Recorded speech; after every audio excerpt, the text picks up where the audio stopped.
സമയത്തിന് വരാൻ അറിയില്ലെങ്കിൽ വീട്ടിലിരിക്കണം. ഇടിമുഴക്കം പോലെ ആ ശബ്ദം കോൺഫറൻസ് ഹാളിലെ കണ്ണാടി ചുവരുകളിൽ തട്ടി പ്രതിധ്വനിച്ചു. വിക്രം സിംഘാനിയ എന്ന ആ കമ്പനി മാനേജിംഗ് ഡയറക്ടറുടെ മുഖം ദേഷ്യം കൊണ്ട് ചുവന്നു തൊടുത്തിരുന്നു. അയാളുടെ ചൂണ്ടുവിരൽ അവൾക്ക് നേരെ ഒരു തോക്കിനുകുഴൽ പോലെ നീണ്ടു നിന്നു. എന്റെ കയ്യിൽ നിന്നും ശമ്പളം വാങ്ങുമ്പോൾ ഞാൻ പറയുന്നത് അനുസരിച്ച് നിൽക്കണം. അയാളുടെ വാക്കുകൾ ഓരോന്നും മൂർച്ചയേറിയ അമ്പുകൾ പോലെയാണ് അവളുടെ നെഞ്ചിലേക്ക് തറച്ചു കയറിയത്. നഗരത്തിലെ ഏറ്റവും വലിയ കോർപ്പറേറ്റ് കമ്പനികളിൽ ഒന്നായ സെനിറ്റ് ഗ്ലോബലിന്റെ 22ാം നിലയിലെ ആഡംബരപൂർണമായ ബോർഡ് റൂം, നടുവിലായി തിളങ്ങുന്ന വലിയ മേശ, ചുറ്റും ഇരിക്കുന്ന 20ഓളം സീനിയർ ഉദ്യോഗസ്ഥർ, എല്ലാവരുടെയും മുഖത്ത് ശവപ്പറമ്പിലേതിന് സമാനമായ നിശബ്ദത തളംകെട്ടി നിന്നിരുന്നു. ആരുടെയും ശ്വാസനിശ്വാസങ്ങൾ പോലും പുറത്തു കേൾക്കുന്നില്ല. സെൻട്രലൈസ്ഡ് AC-യുടെ നേരിയ മൂളൽ മാത്രം ആ വലിയ മുറിയിൽ മുഴങ്ങിക്കേട്ടു. ആ വലിയ മേശയുടെ ഒരറ്റത്ത് ഒരു കൊടും കുറ്റവാളിയെ പോലെ തലകുനിച്ച് നിൽക്കുകയാണ് അഞ്ജലി. അവളുടെ കയ്യിലെ തവിട്ടു നിറത്തിലുള്ള ലെതർ ഫയലിൽ അവളുടെ വിരലുകൾ മുറുകെ പിടിച്ചിരുന്നു. ആ ഫയൽ മാത്രമായിരുന്നു ആ നിമിഷം അവൾക്കൊരു താങ്ങായി ഉണ്ടായിരുന്നത്. അവളുടെ മുഖത്ത് അപമാനത്തിന്റെ കരിനിഴൽ വീണിരുന്നു. നരച്ചു നിറമുള്ള ഒരു കോട്ടൺ സാരിയായിരുന്നു അവളുടെ വേഷം. മഴ നനഞ്ഞത് കാരണം ആ സാരിത്തുമ്പ് അവളുടെ കാലുകളിൽ ചുറ്റിപ്പിടയുന്നുണ്ടായിരുന്നു. വെറും 10 മിനിറ്റ്, അതെ, വെറും 10 മിനിറ്റ് മാത്രമാണ് അവൾ വൈകിയത്. കഴിഞ്ഞ 3 വർഷമായി ഈ കമ്പനിയിൽ ജോലി ചെയ്യുന്ന അഞ്ജലി ഇന്ന് വരെ ഒരു ദിവസം പോലും ലേറ്റായി വന്നിട്ടില്ല. രാവിലെ കൃത്യം 8:30 സീറ്റിലെത്തുന്ന അവളാണ് പലപ്പോഴും ഈ ഓഫീസ് പോലും തുറക്കുന്നത്. ഇന്ന് രാവിലെ മുതൽ നഗരത്തിൽ പെയ്തു തുടങ്ങിയ കനത്ത മഴയും അതിനെ തുടർന്നുണ്ടായ രൂക്ഷമായ ഗതാഗത കുരുക്കുമാണ് വില്ലനായത്. അതിലുപരി അവളുടെ അമ്മയ്ക്ക് പെട്ടെന്നുണ്ടായ ശാരീരിക അസ്വസ്ഥതകൾ കാരണം അടുത്തുള്ള ക്ലിനിക്കിൽ പോകേണ്ടി വന്നതും അവിടെ നിന്നുള്ള ഓട്ടപ്പാച്ചിലുമാണ് ആ 10 മിനിറ്റ് വൈകാൻ പ്രധാന കാരണമായത്. ഈ പുതിയ പ്രൊജക്ടിന്റെ മീറ്റിംഗ് അവൾക്ക് എത്രത്തോളം പ്രധാനപ്പെട്ടതാണെന്ന് അറിയാവുന്നത് കൊണ്ട് മഴയത്ത് വാഹനങ്ങളൊന്നും കിട്ടാതെ വന്നപ്പോൾ അവസാനത്തെ 1 കിലോമീറ്റർ അവൾ കുട പോലും ഇല്ലാതെ നടന്നു ഓടിയുമാണ് എത്തിയത്. ശ്വാസം കിതച്ചുകൊണ്ട് കോൺഫറൻസ് ഹാളിലേക്ക് കടന്നു വരുമ്പോൾ താൻ തയ്യാറാക്കിയ റിപ്പോർട്ടുകൾ വിക്രമിനെ കാണിക്കാമെന്നും വൈകിയതിന് ക്ഷമ ചോദിക്കാമെന്നും അവൾ കരുതിയിരുന്നു. പക്ഷെ വിക്രമിന് അതൊന്നും അറിയേണ്ടായിരുന്നു. അയാൾക്ക് വേണ്ടത് കൃത്യനിഷ്ഠത മാത്രമാണ്. മനുഷ്യത്വമോ ജീവനക്കാരുടെ വ്യക്തിപരമായ ബുദ്ധിമുട്ടുകളോ അയാളുടെ ഡിക്ഷണറിയിൽ ഇല്ലാത്ത വാക്കുകളാണ്. നിങ്ങളെപ്പോലെയുള്ളവർ ഈ കമ്പനിക്ക് തന്നെ ഒരു ബാധ്യതയാണ് അഞ്ജലി. പ്രൊഫഷണലിസം എന്താണെന്ന് ആദ്യം പഠിക്കണം. സമയത്തിന് വില കൽപ്പിക്കാത്ത ഒരാളിൽ നിന്ന് ഈ കമ്പനിക്ക് എന്താണ് പ്രതീക്ഷിക്കാൻ കഴിയുക? വിക്രം വീണ്ടും ഗർജിച്ചു. അയാൾ ആ വലിയ മേശയ്ക്ക് ചുറ്റും നടക്കാൻ തുടങ്ങി. അയാളുടെ ഷൂസിന്റെ ശബ്ദം ആ നിശബ്ദതയിൽ അരോചകമായി മുഴങ്ങി. അയാളുടെ ഓരോ വാക്കുകളും അവരുടെ ആത്മാഭിമാനത്തെയാണ് വെട്ടിനുറുക്കിക്കൊണ്ടിരുന്നത്. കൂടെ ജോലി ചെയ്യുന്ന സീനിയർ മാനേജർ രമ്യയുടെയും ഡെവലപ്പർ രാഹുലിന്റെയും മുഖത്ത് അവൾ ഒളികണ്ണാൽ നോക്കി. അവരും തലകുനിച്ചിരിക്കുകയാണ്. ചിലരുടെ ചുണ്ടുകളിൽ ഒരു പരിഹാസ ചിരി ഒളിഞ്ഞിരിപ്പുണ്ടായിരുന്നു. പ്രത്യേകിച്ച് അഞ്ജലിയുടെ വളർച്ചയിൽ അസൂയയുള്ള ചിലരുടെ മുഖത്ത്. ആർക്കും വിക്രമിനെതിരെ ഒരു അക്ഷരം സംസാരിക്കാൻ ധൈര്യമില്ല. അയാൾ ഈ കമ്പനിയുടെ രാജാവാണ്. അയാളുടെ വാക്കുകളാണ് ഇവിടെ നിയമം. അപമാനം കൊണ്ട് അഞ്ജലിയുടെ കണ്ണുകൾ നിറഞ്ഞു തുളുമ്പി. കണ്ണുനീർ തുള്ളികൾ അവളുടെ കവളിലൂടെ താഴേക്ക് പതിക്കാതിരിക്കാൻ അവൾ പല്ലുകൾ മുറുക്കെ കടിച്ച് സഹിച്ചു നിന്നു. കോൺഫറൻസ് റൂമിലെ തണുപ്പിലും അവൾ വിയർക്കുന്നുണ്ടായിരുന്നു. ഒരു പെൺകുട്ടി എന്ന നിലയിൽ മാത്രമല്ല, രാപ്പകലില്ലാതെ ഈ കമ്പനിക്ക് വേണ്ടി കഷ്ടപ്പെടുന്ന, കമ്പനിയുടെ നന്മയ്ക്കായി ആത്മാർത്ഥതക്കായി പ്രവർത്തിക്കുന്ന ഒരു മികച്ച ജീവനക്കാരിയായിരുന്നു അഞ്ജലി.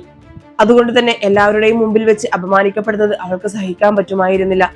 പെട്ടെന്ന് അവളുടെ മനസ്സിലേക്ക് കടന്നു വന്നത് അവളുടെ അച്ഛന്റെ മുഖമാണ്. ഒരു റിട്ടയർഡ് പ്രൈമറി സ്കൂൾ അധ്യാപകനായ അദ്ദേഹം എപ്പോഴും പറയുമായിരുന്നു, മോളെ, എന്ത് സംഭവിച്ചാലും നമ്മുടെ ആത്മാഭിമാനം ആരുടെ മുന്നിലും അടിയറവ് വെക്കരുത്. പട്ടിണി കിടന്നാലും തല ഉയർത്തി ജീവിക്കണം. പക്ഷെ ഇപ്പോൾ ഈ മുറിയിലുള്ള 20 പേരുടെ മുന്നിൽ വെച്ച് താൻ എത്രത്തോളം നിഷ്കരണം പരിഹസിക്കപ്പെടുന്നു. ഈ ജോലി ഇപ്പോൾ തന്നെ ഉപേക്ഷിച്ചു പോയാലോ എന്ന് ഒരു നിമിഷം അവൾ ചിന്തിച്ചു. കയ്യിലിരിക്കുന്ന ഫയൽ ആ മേശപ്പുറത്തേക്ക് വലിച്ചെറിഞ്ഞ്, എനിക്ക് വേണ്ട നിങ്ങളുടെ ഈ ഔദാര്യം പോലെയുള്ള ജോലി എന്ന് വിക്രമിന്റെ മുഖത്ത് നോക്കി പറയാൻ അവളുടെ മനസ്സ് വെമ്പി. പക്ഷെ യാഥാർത്ഥ്യം ഒരു കനത്ത ഇരുമ്പുമറ പോലെ അവളുടെ മുന്നിൽ വീണു. ബാങ്കിലെ ഭവന വായ്പയുടെ മാസത്തവണ, എഞ്ചിനീയറിംഗ് പഠിക്കുന്ന അനുജത്തിയുടെ ഫീസ്, പ്രമേഹവും രക്തസമ്മർദ്ദവും അലട്ടുന്ന അമ്മയുടെ മരുന്നിനുള്ള വലിയ തുക, ഇവയെല്ലാം അവളുടെ ഓർമ്മയിലേക്ക് ഓടിയെത്തി.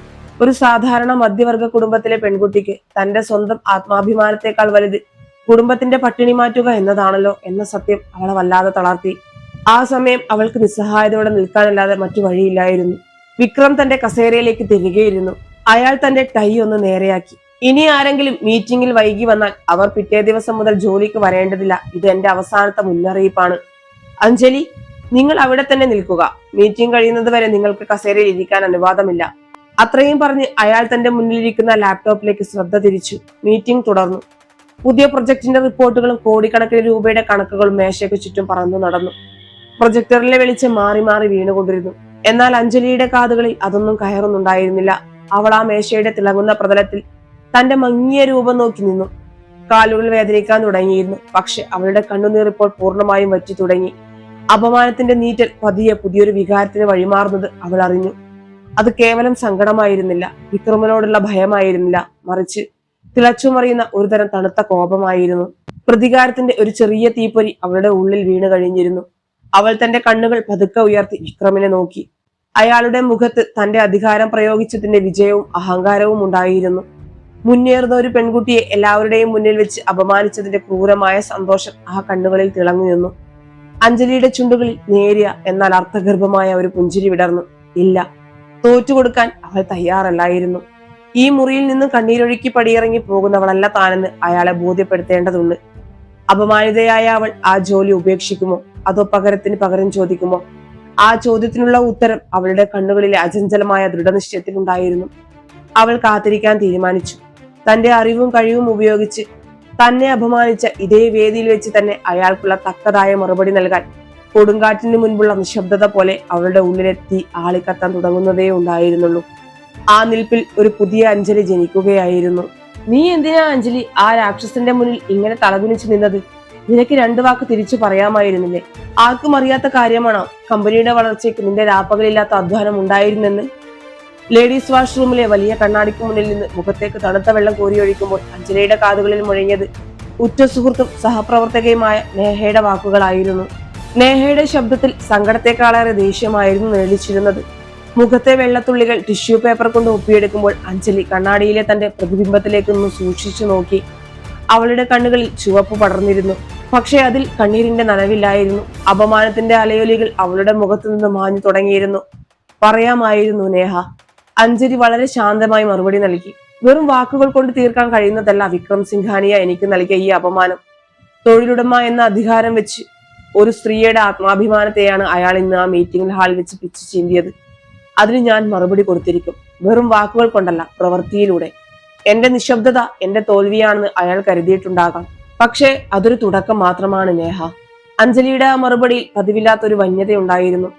നേഹ ഒരല്പം അത്ഭുതത്തോടെ അവളെ നോക്കി. എപ്പോഴും ശാന്തപ്രകൃതിയായ ജോലിയിൽ മാത്രം ശ്രദ്ധിക്കുന്ന കുടുംബത്തിന്റെ പ്രാരാബ്ദങ്ങൾ തലയിലേറ്റുന്ന അഞ്ജലിയിൽ വന്ന ഈ മാറ്റം നേഹയെ ശരിക്കും അപരപിച്ചു. വാഷ്റൂമിൽ നിന്നും തിരികെ ഓഫീസ് ഫ്ലോറിലേക്ക് നടക്കുമ്പോൾ എല്ലാവരുടെയും കണ്ണുകൾ തനിക്ക് നേരെയാണെന്ന് അഞ്ജലിക്ക് അറിയാമായിരുന്നു. ഫ്ലോറിലെ കമ്പ്യൂട്ടറുകളുടെ കീബോർഡുകളിൽ നിന്നുള്ള ശബ്ദങ്ങൾക്കിടയിലും ചില അടക്കം പറച്ചിലുകൾ അവൾ കേട്ടു. ചിലരുടെ മുഖത്ത് സഹതാപം, മറ്റു ചിലരുടെ മുഖത്ത് പരിഹാസം. എന്നാൽ ഇതൊന്നും അവളെ തെല്ലും ബാധിച്ചില്ല. തന്റെ ക്യാബിനിലെ കസേരയിലേക്ക് ഇരിക്കുമ്പോൾ അവളുടെ മനസ്സ് ഒരു സൂപ്പർ കമ്പ്യൂട്ടർ പോലെ അതിവേഗം പ്രവർത്തിക്കുകയായിരുന്നു.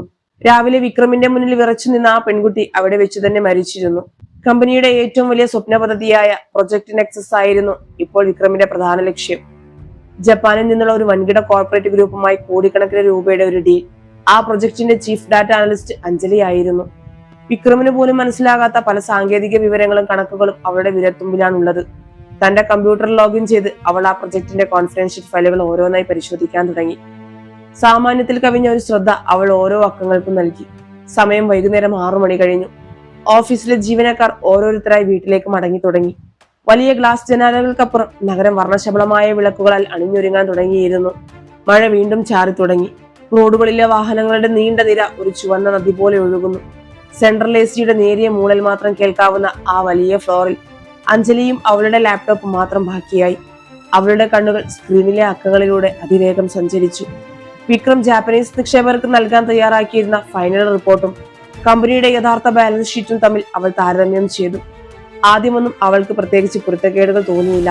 എന്നാൽ സിസ്റ്റത്തിന്റെ ഡീപ് ആർക്കൈവുകളിൽ സൂക്ഷിച്ചിരുന്ന പഴയ ചില ഫയലുകൾ തുറന്നപ്പോൾ അവളുടെ വിരലുകൾ കീബോർഡിൽ നിശ്ചലമായി. അവളുടെ കണ്ണുകൾ വിടർന്നു. കൃത്രിമമായ കണക്കുകൾ. കമ്പനിയുടെ കഴിഞ്ഞ 3 സാമ്പത്തിക വർഷത്തെ ലാഭം യഥാർത്ഥത്തിലുള്ളതിനേക്കാൾ 400% അധികമായാണ് പ്രൊജക്ട് റിപ്പോർട്ടിൽ കാണിച്ചിരിക്കുന്നത്. യഥാർത്ഥത്തിൽ കമ്പനി വലിയൊരു സാമ്പത്തിക പ്രതിസന്ധിയിലൂടെയാണ് കടന്നു പോകുന്നത്. നിലവിലില്ലാത്ത പല വിദേശ ക്ലയന്റുകളുടെയും പേരുകൾ ചേർത്ത് കമ്പനിയുടെ മാർക്കറ്റ് വാല്യൂ കൃത്രിമമായി ഉയർത്തിയിരിക്കുന്നു. ഷെൽ കമ്പനികളുടെ പേരിൽ വലിയ തുകകൾ വകമാറ്റിയിട്ടുണ്ട്. അഞ്ജലിയുടെ നെഞ്ചിടിപ്പ് വർദ്ധിച്ചു. വിയർപ്പുകണങ്ങൾ അവളുടെ നെറ്റിയിൽ പൊടിഞ്ഞു. ഇത് ചെറിയൊരു കോർപ്പറേറ്റ് തന്ത്രമല്ല, മറിച്ച് കോടിക്കണക്കിന് രൂപയുടെ സാമ്പത്തിക തട്ടിപ്പാണ്. വലിയൊരു ക്രിമിനൽ കുറ്റമാണ്. ഈ വിവരം നിക്ഷേപകർ അറിഞ്ഞാൽ ഡീൽ ക്യാൻസൽ ആകുമെന്ന് മാത്രമല്ല, വിക്രം സിംഘാനിയ എന്ന അഹങ്കാരിയായ മുതലാളി നേരെ ജയിലിലെത്തും. കമ്പനിയുടെ തലപ്പത്തിരിക്കുന്ന അയാൾ തന്റെ സ്വാധീനം ഉപയോഗിച്ച് ചില അഴിമതിക്കാരായ ഓഡിറ്റർമാരെ വിലക്കെടുത്ത് തയ്യാറാക്കിയതാണ് ഈ വ്യാജ റിപ്പോർട്ട്. തന്റെ കഴിവുകളെയും അധ്വാനത്തെയും അയാൾ ചൂഷണം ചെയ്യുകയായിരുന്നില്ല, മറിച്ച് തന്നെയും തന്റെ റിപ്പോർട്ടുകളെയും ഒരു പുകമറയായി ഉപയോഗിച്ച് അയാൾ വലിയൊരു സാമ്പത്തിക തിരിമറി നടത്തുകയായിരുന്നു. വിക്രം സിംഘാനിയ, നിങ്ങളുടെ അഹങ്കാരത്തിന്റെ സാമ്രാജ്യത്തിന്റെ അടിത്തറയാണ് ഇപ്പോൾ എന്റെ കൈകളിൽ ഇരിക്കുന്നത്. അഞ്ജലി സ്ക്രീനിലേക്ക് നോക്കി സ്വയം പിറുപിറുത്തു. അവളുടെ ചുണ്ടിൽ വിജയത്തിന്റെ ഒരു പുഞ്ചിരി വിടർന്നു. തന്റെ ക്യാബിന്റെ ഗ്ലാസ് ചുവരിലൂടെ അവൾ വിക്രമിന്റെ ആഡംബരപൂർണമായ ഓഫീസിലേക്ക് നോക്കി. അയാൾ അവിടെ ഇല്ലാതിരുന്നിട്ടും ആ കസേരയുടെ ധാർഷ്ട്യം അവൾക്ക് അനുഭവിക്കാൻ കഴിയുന്നുണ്ടായിരുന്നു. രാവിലെ എല്ലാവരുടെയും മുന്നിലിട്ട് തന്നെ പരിഹസിച്ചപ്പോൾ അയാൾ കരുതിയിട്ടുണ്ടാകും താൻ ഭയന്ന് ഈ ജോലി ഉപേക്ഷിച്ച് ഓടുമെന്ന്, അല്ലെങ്കിൽ എന്നും അയാളുടെ കാൽ കീഴിൽ ഒരു അടിമയെ പോലെ കിടക്കുമെന്ന്. എന്നാൽ ആ അപമാനമാണ് തനിക്ക് ഈ കമ്പനിയുടെ ഏറ്റവും വലിയ രഹസ്യം കണ്ടെത്താനുള്ള, അയാളുടെ കുഴിമാടം തോണ്ടാനുള്ള ഊർജം നൽകിയത്. അച്ഛൻ പറയാറുള്ളത് പോലെ ചില തിരിച്ചടികൾ നമ്മളെ കൂടുതൽ ശക്തരാക്കുകയാണ് ചെയ്യുന്നത്. ഈ വിവരങ്ങൾ ഉടൻ തന്നെ പുറത്തുവിടാൻ അവൾ ഉദ്ദേശിച്ചിരുന്നില്ല. വെറുമൊരു ജീവനക്കാരി പറയുന്ന കാര്യങ്ങൾ കോർപ്പറേറ്റ് ലോകം വിശ്വസിക്കണമെന്നില്ല. മാത്രമല്ല, വിക്രം തന്റെ പണവും സ്വാധീനവും ഉപയോഗിച്ച് അവൾക്കെതിരെ തന്നെ കേസ് തിരിച്ചു വിട്ടേക്കാം. തക്കതായ സമയത്തിനായി അവൾക്ക് കാത്തിരിക്കേണ്ടതുണ്ട്. പൂർണ്ണമായ തെളിവുകൾ സഹിതം അയാളെ പൂട്ടണം. ജാപ്പനീസ് നിക്ഷേപകർ വരുന്ന ദിവസം ഈ ഡീൽ ഔദ്യോഗികമായി സൈൻ ചെയ്യുന്ന ആ നിർണായക നിമിഷം, അന്ന് ഈ രേഖകൾ പുറത്തു വരണം. എല്ലാവരുടെയും മുന്നിൽ വെച്ച് തന്നെ അയാൾ തന്നെ അപമാനിച്ചതിനേക്കാൾ വലിയ രീതിയിൽ അയാൾക്ക് ഈ തട്ടിപ്പിന്റെ പേരിൽ ഉത്തരം പറയേണ്ടി വരണം. അതിനുവേണ്ടിയുള്ള കൃത്യമായ പ്ലാനുകൾ അവൾ തയ്യാറാക്കാൻ തുടങ്ങി. ആ ഡാറ്റകൾ മുഴുവൻ അവൾ കോപ്പി ചെയ്തു. ലാപ്ടോപ്പിലെ ട്രേസുകൾ മായ്ച്ചു കളഞ്ഞ ശേഷം താൻ കൊണ്ടുവന്നിരിക്കുന്ന പേഴ്സണൽ എൻക്രിപ്റ്റഡ് പെൻഡ്രൈവിലേക്ക് അവൾ ആ ഫയലുകൾ പകർത്തി. ഡിജിറ്റൽ തെളിവുകൾക്ക് പുറമെ ഏറ്റവും നിർണായകമായ ചില ഫയലുകളുടെ പ്രിന്റൌട്ടുകളും എടുത്ത് അവൾ ഭദ്രമായി തന്റെ ലെതർ ബാഗിൽ രഹസ്യ അറയിൽ വെച്ചു. എല്ലാം കഴിഞ്ഞപ്പോൾ സമയമേറെ വൈകിയിരുന്നു. സിസ്റ്റം ഷട്ട് ഡൗൺ ചെയ്ത് അവൾ എഴുന്നേറ്റു. തന്റെ മേശപ്പുറത്തിരുന്ന അച്ഛന്റെയും അമ്മയുടെയും അനുജത്തിയുടെയും കൂടെയുള്ള ആ ഫോട്ടോയിലേക്ക് അവൾ നോക്കി. അവർക്ക് വേണ്ടിയായിരുന്നു താൻ ഇന്ന് വരെ സകല അപമാനങ്ങളും സഹിച്ച് ഇവിടെ ജോലി ചെയ്തത്. എന്നാൽ ഇനി അങ്ങനെയല്ല. തന്റെ പോരാട്ടം അപമാനിച്ച ഒരു പെൺകുട്ടിയുടെ ഉള്ളിലെ അഗ്നി ജ്വലിക്കുകയായിരുന്നു. രാവിലെ മഴ നനഞ്ഞു കുതിർന്ന് ഭയത്തോടെയും അപകർഷതാബോധത്തോടെയും ഈ ഓഫീസിലേക്ക് കയറി വന്ന ആ അഞ്ജലി ആയിരുന്നില്ല ഇപ്പോൾ അവിടെ നിൽക്കുന്നത്. അവളുടെ ചുവടുകൾക്ക് വലിയ ഉറപ്പുണ്ടായിരുന്നു. കട്ടല് നിവർത്തി തലയുയർത്തി അവൾ ആ നീണ്ട കോറിഡോറിലൂടെ ലിഫ്റ്റിനടുത്തേക്ക് നടന്നു. പുറത്ത് മഴ വീണ്ടും അതിശക്തമായി പെയ്യുന്നുണ്ടായിരുന്നു. ഇടിമിന്നലുകൾ നഗരത്തെ പ്രകാശിപ്പിച്ചു. എന്നാൽ ഇത്തവണയും ആ മഴയെയും ഇരുട്ടിനെയും നേരിടാൻ അവൾ തയ്യാറായിരുന്നു. നാളത്തെ ദിവസം വിക്രമിനെ സംബന്ധിച്ചിടത്തോളം അയാളുടെ തകർച്ചയുടെ തുടക്കമായിരിക്കും. ഇരുളടഞ്ഞ ആ ഓഫീസ് കെട്ടിടത്തിൽ നിന്നും പുറത്തേക്ക് ഇറങ്ങുമ്പോൾ ഒരു വേട്ടക്കാരിയുടെ കരുത്തോടെ പുതിയൊരു യുദ്ധത്തിനുള്ള കാഹളം അവളുടെ മനസ്സിൽ മുഴങ്ങുന്നുണ്ടായിരുന്നു. അഞ്ജലി, ജാപ്പനീസ് ടീം നാളെ രാവിലെ എത്തും. ആ പ്രസന്റേഷൻ ഫയലുകളെല്ലാം പെർഫെക്റ്റ് ആയിരിക്കണം. ചെറിയൊരു പിഴവ് പോലും ഞാൻ പൊറുക്കില്ല, മനസ്സിലായാലോ? കോടിക്കണക്കിന് രൂപയുടെ ഡീലാണ്. വിക്രമിന്റെ ശബ്ദത്തിൽ പതിവ് ധാർഷ്ട്യം നിറഞ്ഞു നിന്നിരുന്നു. ഒപ്പം നേരിയൊരു ഉത്കണ്ഠയും. യെസ് സാർ, എല്ലാം തയ്യാറാണ്. ഒരു അക്ഷരത്തെറ്റ് പോലും ഉണ്ടാകില്ല. യാതൊരു ഭാവഭേദവുമില്ലാതെ അഞ്ജലി മറുപടി നൽകി. അവൾ തലകുനിച്ചു തന്നെയാണ് ആ വാക്കുകൾ പറഞ്ഞത്. വിക്രം കരുതിയത് തന്റെ ശാസന അവളുടെ അഹങ്കാരത്തെ പൂർണ്ണമായും ഇല്ലാതാക്കി എന്നാണ്. തന്റെ കാൽക്കീഴിൽ ഒതുങ്ങിക്കൂടുന്ന ഒരു സാധാരണ ജീവനക്കാരി മാത്രമാണ് അവളെന്ന് അയാൾ ഒരിക്കൽ കൂടി ഊട്ടിയുറപ്പിച്ചു. എന്നാൽ ആ തലകുനിക്കലിന് പിന്നിലെ അവളുടെ കണ്ണുകളിൽ ഒരു അഗ്നിപർവ്വതം പുകയുന്നുണ്ടായിരുന്നെന്ന് അയാൾ അറിഞ്ഞില്ല. കൊടുങ്കാറ്റിന് മുൻപുള്ള ഭയാനകമായ നിശബ്ദതയായിരുന്നു അത്. കഴിഞ്ഞ ഒരാഴ്ചയായി കമ്പനിയിൽ രാപ്പകൽ ഭേദമില്ലാതെ ജോലിയായിരുന്നു. സെനീത് ഗ്ലോബലിന്റെ ചരിത്രത്തിലെ തന്നെ ഏറ്റവും വലിയ ഡീൽ, 500 കോടിയുടെ ജാപ്പനീസ് ഇൻവെസ്റ്റ്മെന്റ്. ഈ ഒരു പ്രൊജക്ട് പാസ്സായാൽ വിക്രം സിംഘാനിയ രാജ്യത്തെ തന്നെ ഏറ്റവും പ്രഗത്ഭരായ യുവ ബിസിനസ്സുകാരുടെ പട്ടികയിലേക്ക് ഉയരും. അതിനുവേണ്ടിയുള്ള പരക്കമ്പാച്ചിലായിരുന്നു കമ്പനി മുഴുവൻ. ഓഫീസിലെ ഇടനാഴികളിലെല്ലാം വിദേശ അതിഥികളെ സ്വാഗതം ചെയ്യാനുള്ള ഒരുക്കങ്ങൾ തകൃതിയായി നടക്കുന്നു. ഇതിനിടയിൽ ആരും അഞ്ജലിയുടെ നീക്കങ്ങൾ ശ്രദ്ധിച്ചിരുന്നില്ല. തന്റെ ക്യാബിലിരുന്ന് അവൾ വളരെ സമർത്ഥമായി തന്റെ വല നെയ്യുകയായിരുന്നു.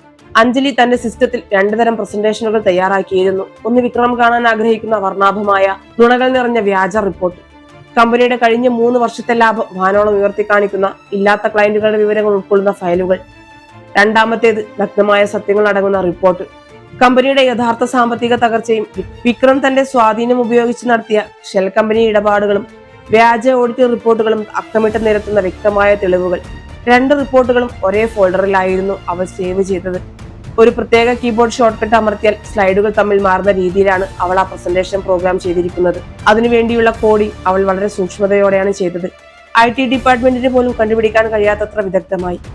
അവളുടെ വിരലുകൾ ആ കീകളിൽ സ്പർശിക്കാൻ വെമ്പൽ കൊള്ളുകയായിരുന്നു. അന്ന് രാവിലെ ആകാശം വളരെ തെളിഞ്ഞിരുന്നു. കഴിഞ്ഞ ദിവസങ്ങളിലെ ഇരുണ്ട അന്തരീക്ഷം മാറി സൂര്യൻ പ്രകാശം പരത്തി. ഇത് തന്റെ ജീവിതത്തിലെ പുതിയൊരു അധ്യായത്തിന്റെ തുടക്കമാണെന്ന് അഞ്ജലിക്കും തോന്നി. ഇളം നീല നിറത്തിലുള്ള പ്രൊഫഷണലായി തോന്നുന്ന ഒരു സാരിയാണ് അവൾ അന്ന് ധരിച്ചിരുന്നത്. മുടി ഭംഗിയായി കെട്ടിവെച്ചിരുന്നു. മുഖത്ത് അസാമാന്യമായ ഒരു ശാന്തത നിളിച്ചു നിന്നു. കൃത്യം 10 മണിക്ക് മിസ്റ്റർ ഹിരോഷി തനഗയുടെ നേതൃത്വത്തിലുള്ള 6 അംഗ ജാപ്പനീസ് സംഘം സെനീത്ത് ഗ്ലോബലിന്റെ പോർച്ചിലേക്ക് വന്നിറങ്ങി. വില കൂടിയ ഇറ്റാലിയൻ സ്യൂട്ട് ധരിച്ച വിക്രം മുഖത്ത് ഒരു വലിയ പുഞ്ചിരിയോടെ അവരെ സ്വീകരിച്ചു. പരമ്പരാഗതമായ രീതിയിൽ പൂച്ചെണ്ടുകൾ നൽകിയായിരുന്നു സ്വീകരണം. മിസ്റ്റർ തനക വളരെ ഗൗരവക്കാരനായ ഒരു ബിസിനസ്സുകാരനാണ്. അദ്ദേഹത്തിന്റെ കണ്ണുകൾ ചുറ്റുപാട് നിരീക്ഷിക്കുന്നുണ്ടായിരുന്നു. ഇതെല്ലാം ദൂരെ നിന്ന് വീക്ഷിക്കുമ്പോൾ അഞ്ജലിയുടെ ചുണ്ടിൽ ഒരു പരിഹാസ ചിരി വിടർന്നു. ആസ്വദിച്ചോളൂ വിക്രം, ഈ പുഞ്ചിരിക്ക് ഇനി കുറച്ച് മിനിറ്റുകളുടെ ആയുസ് മാത്രമേയുള്ളൂ, അവൾ മനസ്സിൽ പറഞ്ഞു. വീണ്ടും അതേ ബോർഡ് റൂം, ആ വലിയ മേശ, കുറച്ചു ദിവസങ്ങൾക്ക് മുമ്പ് അപമാനഭാരത്താൽ കണ്ണീരോടെ താൻ തലകുനിച്ചു നിന്ന അതേ സ്ഥലം. എന്നാൽ ഇന്ന് അവൾക്ക് ഇരിക്കാൻ അവിടെ ഒരു കസേരയുണ്ടായിരുന്നു. പ്രൊജക്ടിന്റെ ചീഫ് ഡാറ്റ അനലിസ്റ്റ് എന്ന നിലയിൽ പ്രസന്റേഷൻ അവതരിപ്പിക്കേണ്ടത് അവളാണ്. അവളുടെ ലാപ്ടോപ്പ് അതിനോടകം തന്നെ ബോർഡ് റൂമിലെ വലിയ ഡിജിറ്റൽ സ്ക്രീനുമായി കണക്ട് ചെയ്യപ്പെട്ടിരുന്നു. മുറിയിലെ അന്തരീക്ഷം അന്ന് തികച്ചും വ്യത്യസ്തമായിരുന്നു. അന്ന് അവിടെ ഭയത്തിന്റെ നിശബ്ദത ആയിരുന്നെങ്കിൽ ഇന്ന് അവിടെ കോടിക്കണക്കിന് രൂപയുടെ സ്വപ്നങ്ങളുടെ തിളക്കമായിരുന്നു. മിസ്റ്റർ തനകയും സംഘവും വിക്രമിന് അഭിമുഖമായിരുന്നു. കമ്പനിയിലെ മറ്റു സീനിയർ മാനേജർമാരും അവിടെ ഉണ്ടായിരുന്നു. വിക്രമിന്റെ മുഖത്ത് വല്ലാത്തൊരു ആത്മവിശ്വാസം പ്രകടമായിരുന്നു. സ്വന്തം ബുദ്ധിയിൽ അയാൾക്ക് അത്രത്തോളം വിശ്വാസം ഉണ്ടായിരുന്നു. താൻ ചമച്ച വ്യാജരേഖകൾ ആർക്കും കണ്ടുപിടിക്കാൻ കഴിയില്ലെന്ന അഹങ്കാരം. ജാപ്പനീസ് സംഘത്തിന് നൽകാനായി അച്ചടിച്ച റിപ്പോർട്ടുകളുടെ കോപ്പികൾ വിക്രം മേശപ്പുറത്ത് വെച്ചിരുന്നു.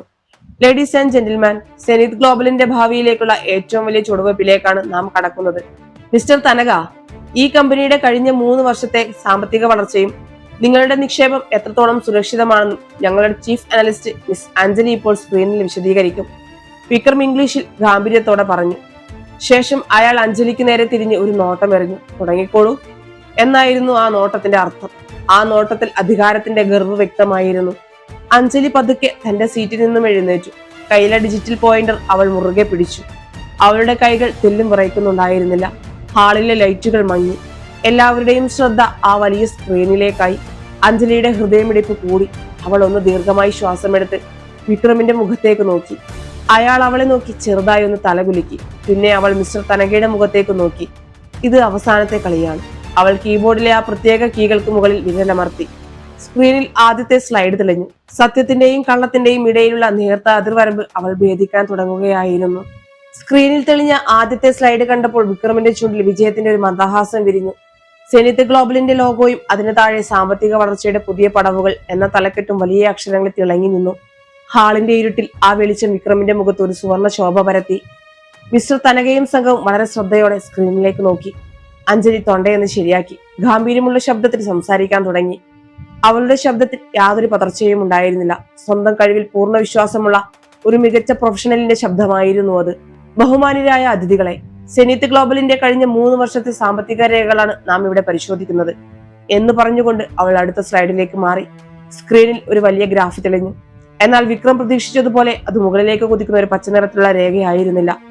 മറിച്ച് താഴേക്ക് കൂപ്പുകുത്തുന്ന കടും ചുവപ്പ് നിറത്തിലുള്ള ഒരു വക്രരേഖയായിരുന്നു. വിക്രമിന്റെ നെറ്റിയിൽ ചുളിവുകൾ വീണു. അയാൾ കണ്ണുകൾ ഇറുക്കിയടച്ച് ഒന്നുകൂടി തുറന്നു നോക്കി. ഒരുപക്ഷെ പ്രൊജക്ടിന്റെ തകരാറാണോ അതോ തന്റെ കാഴ്ചയുടെ പ്രശ്നമാണോ എന്ന് അയാൾ സംശയിച്ചു. എന്നാൽ സ്ക്രീനിലെ അക്കങ്ങൾ വ്യക്തമായിരുന്നു. കോടിക്കണക്കിന് രൂപയുടെ ഭീമമായ നഷ്ടത്തിന്റെ കണക്കുകളാണ് അവിടെ അക്കമിട്ട് നിരത്തിയിരുന്നത്. രേഖകൾ പ്രകാരം കഴിഞ്ഞ 36 മാസങ്ങളിലായി കമ്പനിയുടെ യഥാർത്ഥ വളർച്ചാ നിരക്ക് -12%. ഉൽപാദന മേഖലയിലും സേവന മേഖലയിലും ഒരേപോലെ വൻ തകർച്ചയാണ് കമ്പനി നേരിട്ടുകൊണ്ടിരിക്കുന്നത്. അഞ്ജലി ശാന്തമായി പറഞ്ഞ് അവസാനിപ്പിച്ചതും വിക്രം തന്റെ ഇരിപ്പിടത്തിൽ നിന്നും ഒരു അലർച്ചയോടെ ചാടി എഴുന്നേറ്റു. Stop it! എന്താണ് നീ ഈ കാണിച്ചു കൂട്ടുന്നത്? ഇതെല്ലാം തെറ്റായ ഡാറ്റയാണ്. ലാപ്ടോപ്പ് ഓഫ് ചെയ്യാൻ! വിക്രം അലറി. അയാളുടെ ശബ്ദം ആ വലിയ മുറിയിൽ അരോചകമായി പ്രതിധ്വനിച്ചു. അയാളുടെ മുഖത്തെ ചോര വാർന്നുപോയിരുന്നു.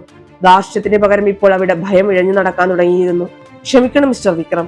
അഞ്ജലി ഒട്ടും പതറാതെ വളരെ ശാന്തമായി മറുപടി നൽകി. അവളുടെ കണ്ണുകൾ വിക്രമിന്റെ കണ്ണുകളിലേക്ക് നേരിട്ട് നോക്കി. ഇതാണ് സെനീത്ത് ഗ്ലോബലിന്റെ യഥാർത്ഥ സാമ്പത്തിക സ്ഥിതി. നിങ്ങൾ ജാപ്പനീസ് നിക്ഷേപകർക്ക് നൽകാനായി എന്നെ കൊണ്ട് തയ്യാറാക്കിയ വ്യാജ റിപ്പോർട്ടുകൾ അല്ല ഞാൻ ഈ സ്ക്രീനിൽ അവതരിപ്പിക്കുന്നത്. മറിച്ച് കമ്പനിയുടെ കോൺഫിഡൻഷ്യൽ സെർവറുകളിൽ നിന്നും ഞാൻ കണ്ടെടുത്ത ഡിജിറ്റൽ തെളിവുകൾ അടങ്ങുന്ന യഥാർത്ഥ കണക്കുകളാണ്. ഇത് കേട്ട് മിസ്റ്റർ തനക കൈയുയർത്തി വിക്രമിനെ തടഞ്ഞു. Mister Singhania, please sit down. ഞങ്ങൾക്ക് ബാക്കി കൂടെ കേൾക്കണം. അദ്ദേഹത്തിന്റെ ഇംഗ്ലീഷ് ഉച്ചാരണത്തിൽ കടുത്ത അതൃപ്തിയും ഗൗരവവും നിറഞ്ഞു നിന്നിരുന്നു. ജാപ്പനീസ് സംഘം പരസ്പരം എന്തൊക്കെയോ മന്ത്രിച്ചു. അവരുടെ മുഖത്ത് നിരാശയും ദേഷ്യവും പ്രകടമായിരുന്നു. വിക്രമിന് ഇരിക്കാൻ കഴിഞ്ഞില്ല. അയാളുടെ കാലുകൾ വിറയ്ക്കാൻ തുടങ്ങിയിരുന്നു. AC-യിലെ ആ തണുപ്പിലും അയാളുടെ നെറ്റിയിലൂടെ വിയർപ്പുകണകൾ പൊടിഞ്ഞു. അഞ്ജലി അടുത്ത സ്ലൈഡുകളിലേക്ക് കടന്നു. ഓരോ സ്ലൈഡും വിക്രമിന്റെ സാമ്രാജ്യത്തിന് മേൽ വീഴുന്ന ഓരോ പ്രഹരങ്ങളായിരുന്നു. ഇവിടെ കാണുന്ന 5 വിദേശ കമ്പനികൾ, അതായത് കഴിഞ്ഞ വർഷം സെനീത് ഗ്ലോബലിന് ഏറ്റവും കൂടുതൽ ലാഭം ഉണ്ടാക്കി തന്നു എന്ന് പറയപ്പെടുന്ന ഈ ഇന്റർനാഷണൽ ക്ലയന്റുകൾ, ഇവയെല്ലാം ഒരു കടലാസിൽ മാത്രം ഒതുങ്ങുന്ന ഷെൽ കമ്പനികളാണ്. സ്ക്രീനിൽ ആ കമ്പനികളുടെ വ്യാജ രജിസ്ട്രേഷൻ രേഖകളും അവയിലേക്ക് വകമാറ്റിയ ഫണ്ടുകളുടെ ബാങ്ക് സ്റ്റേറ്റ്മെന്റുകളും വ്യക്തമായി തെളിഞ്ഞു. നിങ്ങളുടെ നിക്ഷേപം ആകർഷിക്കാൻ വേണ്ടി മാത്രം വ്യാജ ഓഡിറ്റർമാരെ വെച്ച് കൃത്രിമമായി സൃഷ്ടിച്ചെടുത്ത ലാഭകണക്കുകളാണ് മിസ്റ്റർ വിക്രം നിങ്ങൾക്ക് നൽകിയ പ്രിന്റഡ് ഫയലുകളിൽ ഉള്ളത്. യഥാർത്ഥത്തിൽ നിങ്ങളുടെ ഈ 500 കോടി രൂപ ഉപയോഗിച്ച് തന്റെ പേരുള്ള മറ്റ് ബാങ്ക് കടങ്ങൾ വീട്ടാനും പുതിയ ബിനാമി ഇടപാടുകൾ നടത്താനുമാണ് മാനേജിംഗ് ഡയറക്ടർ ലക്ഷ്യമിടുന്നത്. നുണ, ഇവൾ ശുദ്ധ നുണ പറയുകയാണ്. വിക്രം പൂർണ്ണമായും നിയന്ത്രണം വിട്ട് അലറി. മിസ്റ്റർ തനക, ഈ പെൺകുട്ടിക്ക് മാനസികമായി എന്തോ തകരാറുണ്ട്. കഴിഞ്ഞ ദിവസം ഓഫീസിൽ വൈകി വന്നതിന് ഞാൻ ഇവളെ എല്ലാവരുടെയും മുൻപിൽ വെച്ച് ശാസിച്ചിരുന്നു. അതിന്റെ വ്യക്തിവൈരാഗ്യം തീർക്കാൻ വേണ്ടി എന്റെ കമ്പനിയുടെ സിസ്റ്റം ഹാക്ക് ചെയ്ത് അവൾ തന്നെ ഉണ്ടാക്കിയെടുത്ത വ്യാജരേഖകളാണിത്. She's a criminal. Security, call the security guards. Vikram മേശപ്പുറത്തെ ഇന്റർകോം എടുക്കാൻ ശ്രമിച്ചു. അയാളുടെ കൈകൾ വിറയ്ക്കുന്നുണ്ടായിരുന്നു. എന്നാൽ അഞ്ജലി ഒട്ടും കുലുങ്ങിയില്ല. അവൾ വളരെ സാവധാനം തന്റെ ബാഗിൽ നിന്നും ഭദ്രമായി സൂക്ഷിച്ചിരുന്ന ആ തവിട്ടു നിറത്തിലുള്ള ഫയൽ പുറത്തെടുത്തു. അതിൽ നിന്നും അസൽ രേഖകളുടെ പ്രിന്റൌട്ടുകൾ എടുത്തു. വ്യക്തി വൈരാഗ്യമല്ല മിസ്റ്റർ തനക, കോർപ്പറേറ്റ് ലോകത്തെ സത്യസന്ധതയാണ് എന്നെ കൊണ്ട് ഇത് ചെയ്യിപ്പിച്ചത്. ഇതാ ഈ കമ്പനിയുടെ ചീഫ് ഓഡിറ്റർ ഒപ്പിട്ട യഥാർത്ഥ റിപ്പോർട്ടുകൾ. ഇതിൽ വിക്രം സിംഘാനിയുടെ ഡിജിറ്റൽ സിഗ്നേച്ചറുകൾ വ്യക്തമാണ്. താൻ തയ്യാറാക്കിയതോ ഹാക്ക് ചെയ്തതോ അല്ല ഇതെന്ന് ഈ രേഖകൾ ഏതൊരു പരിശോധനയ്ക്ക് വിധേയമാക്കിയാലും നിങ്ങൾക്ക് ബോധ്യപ്പെടും.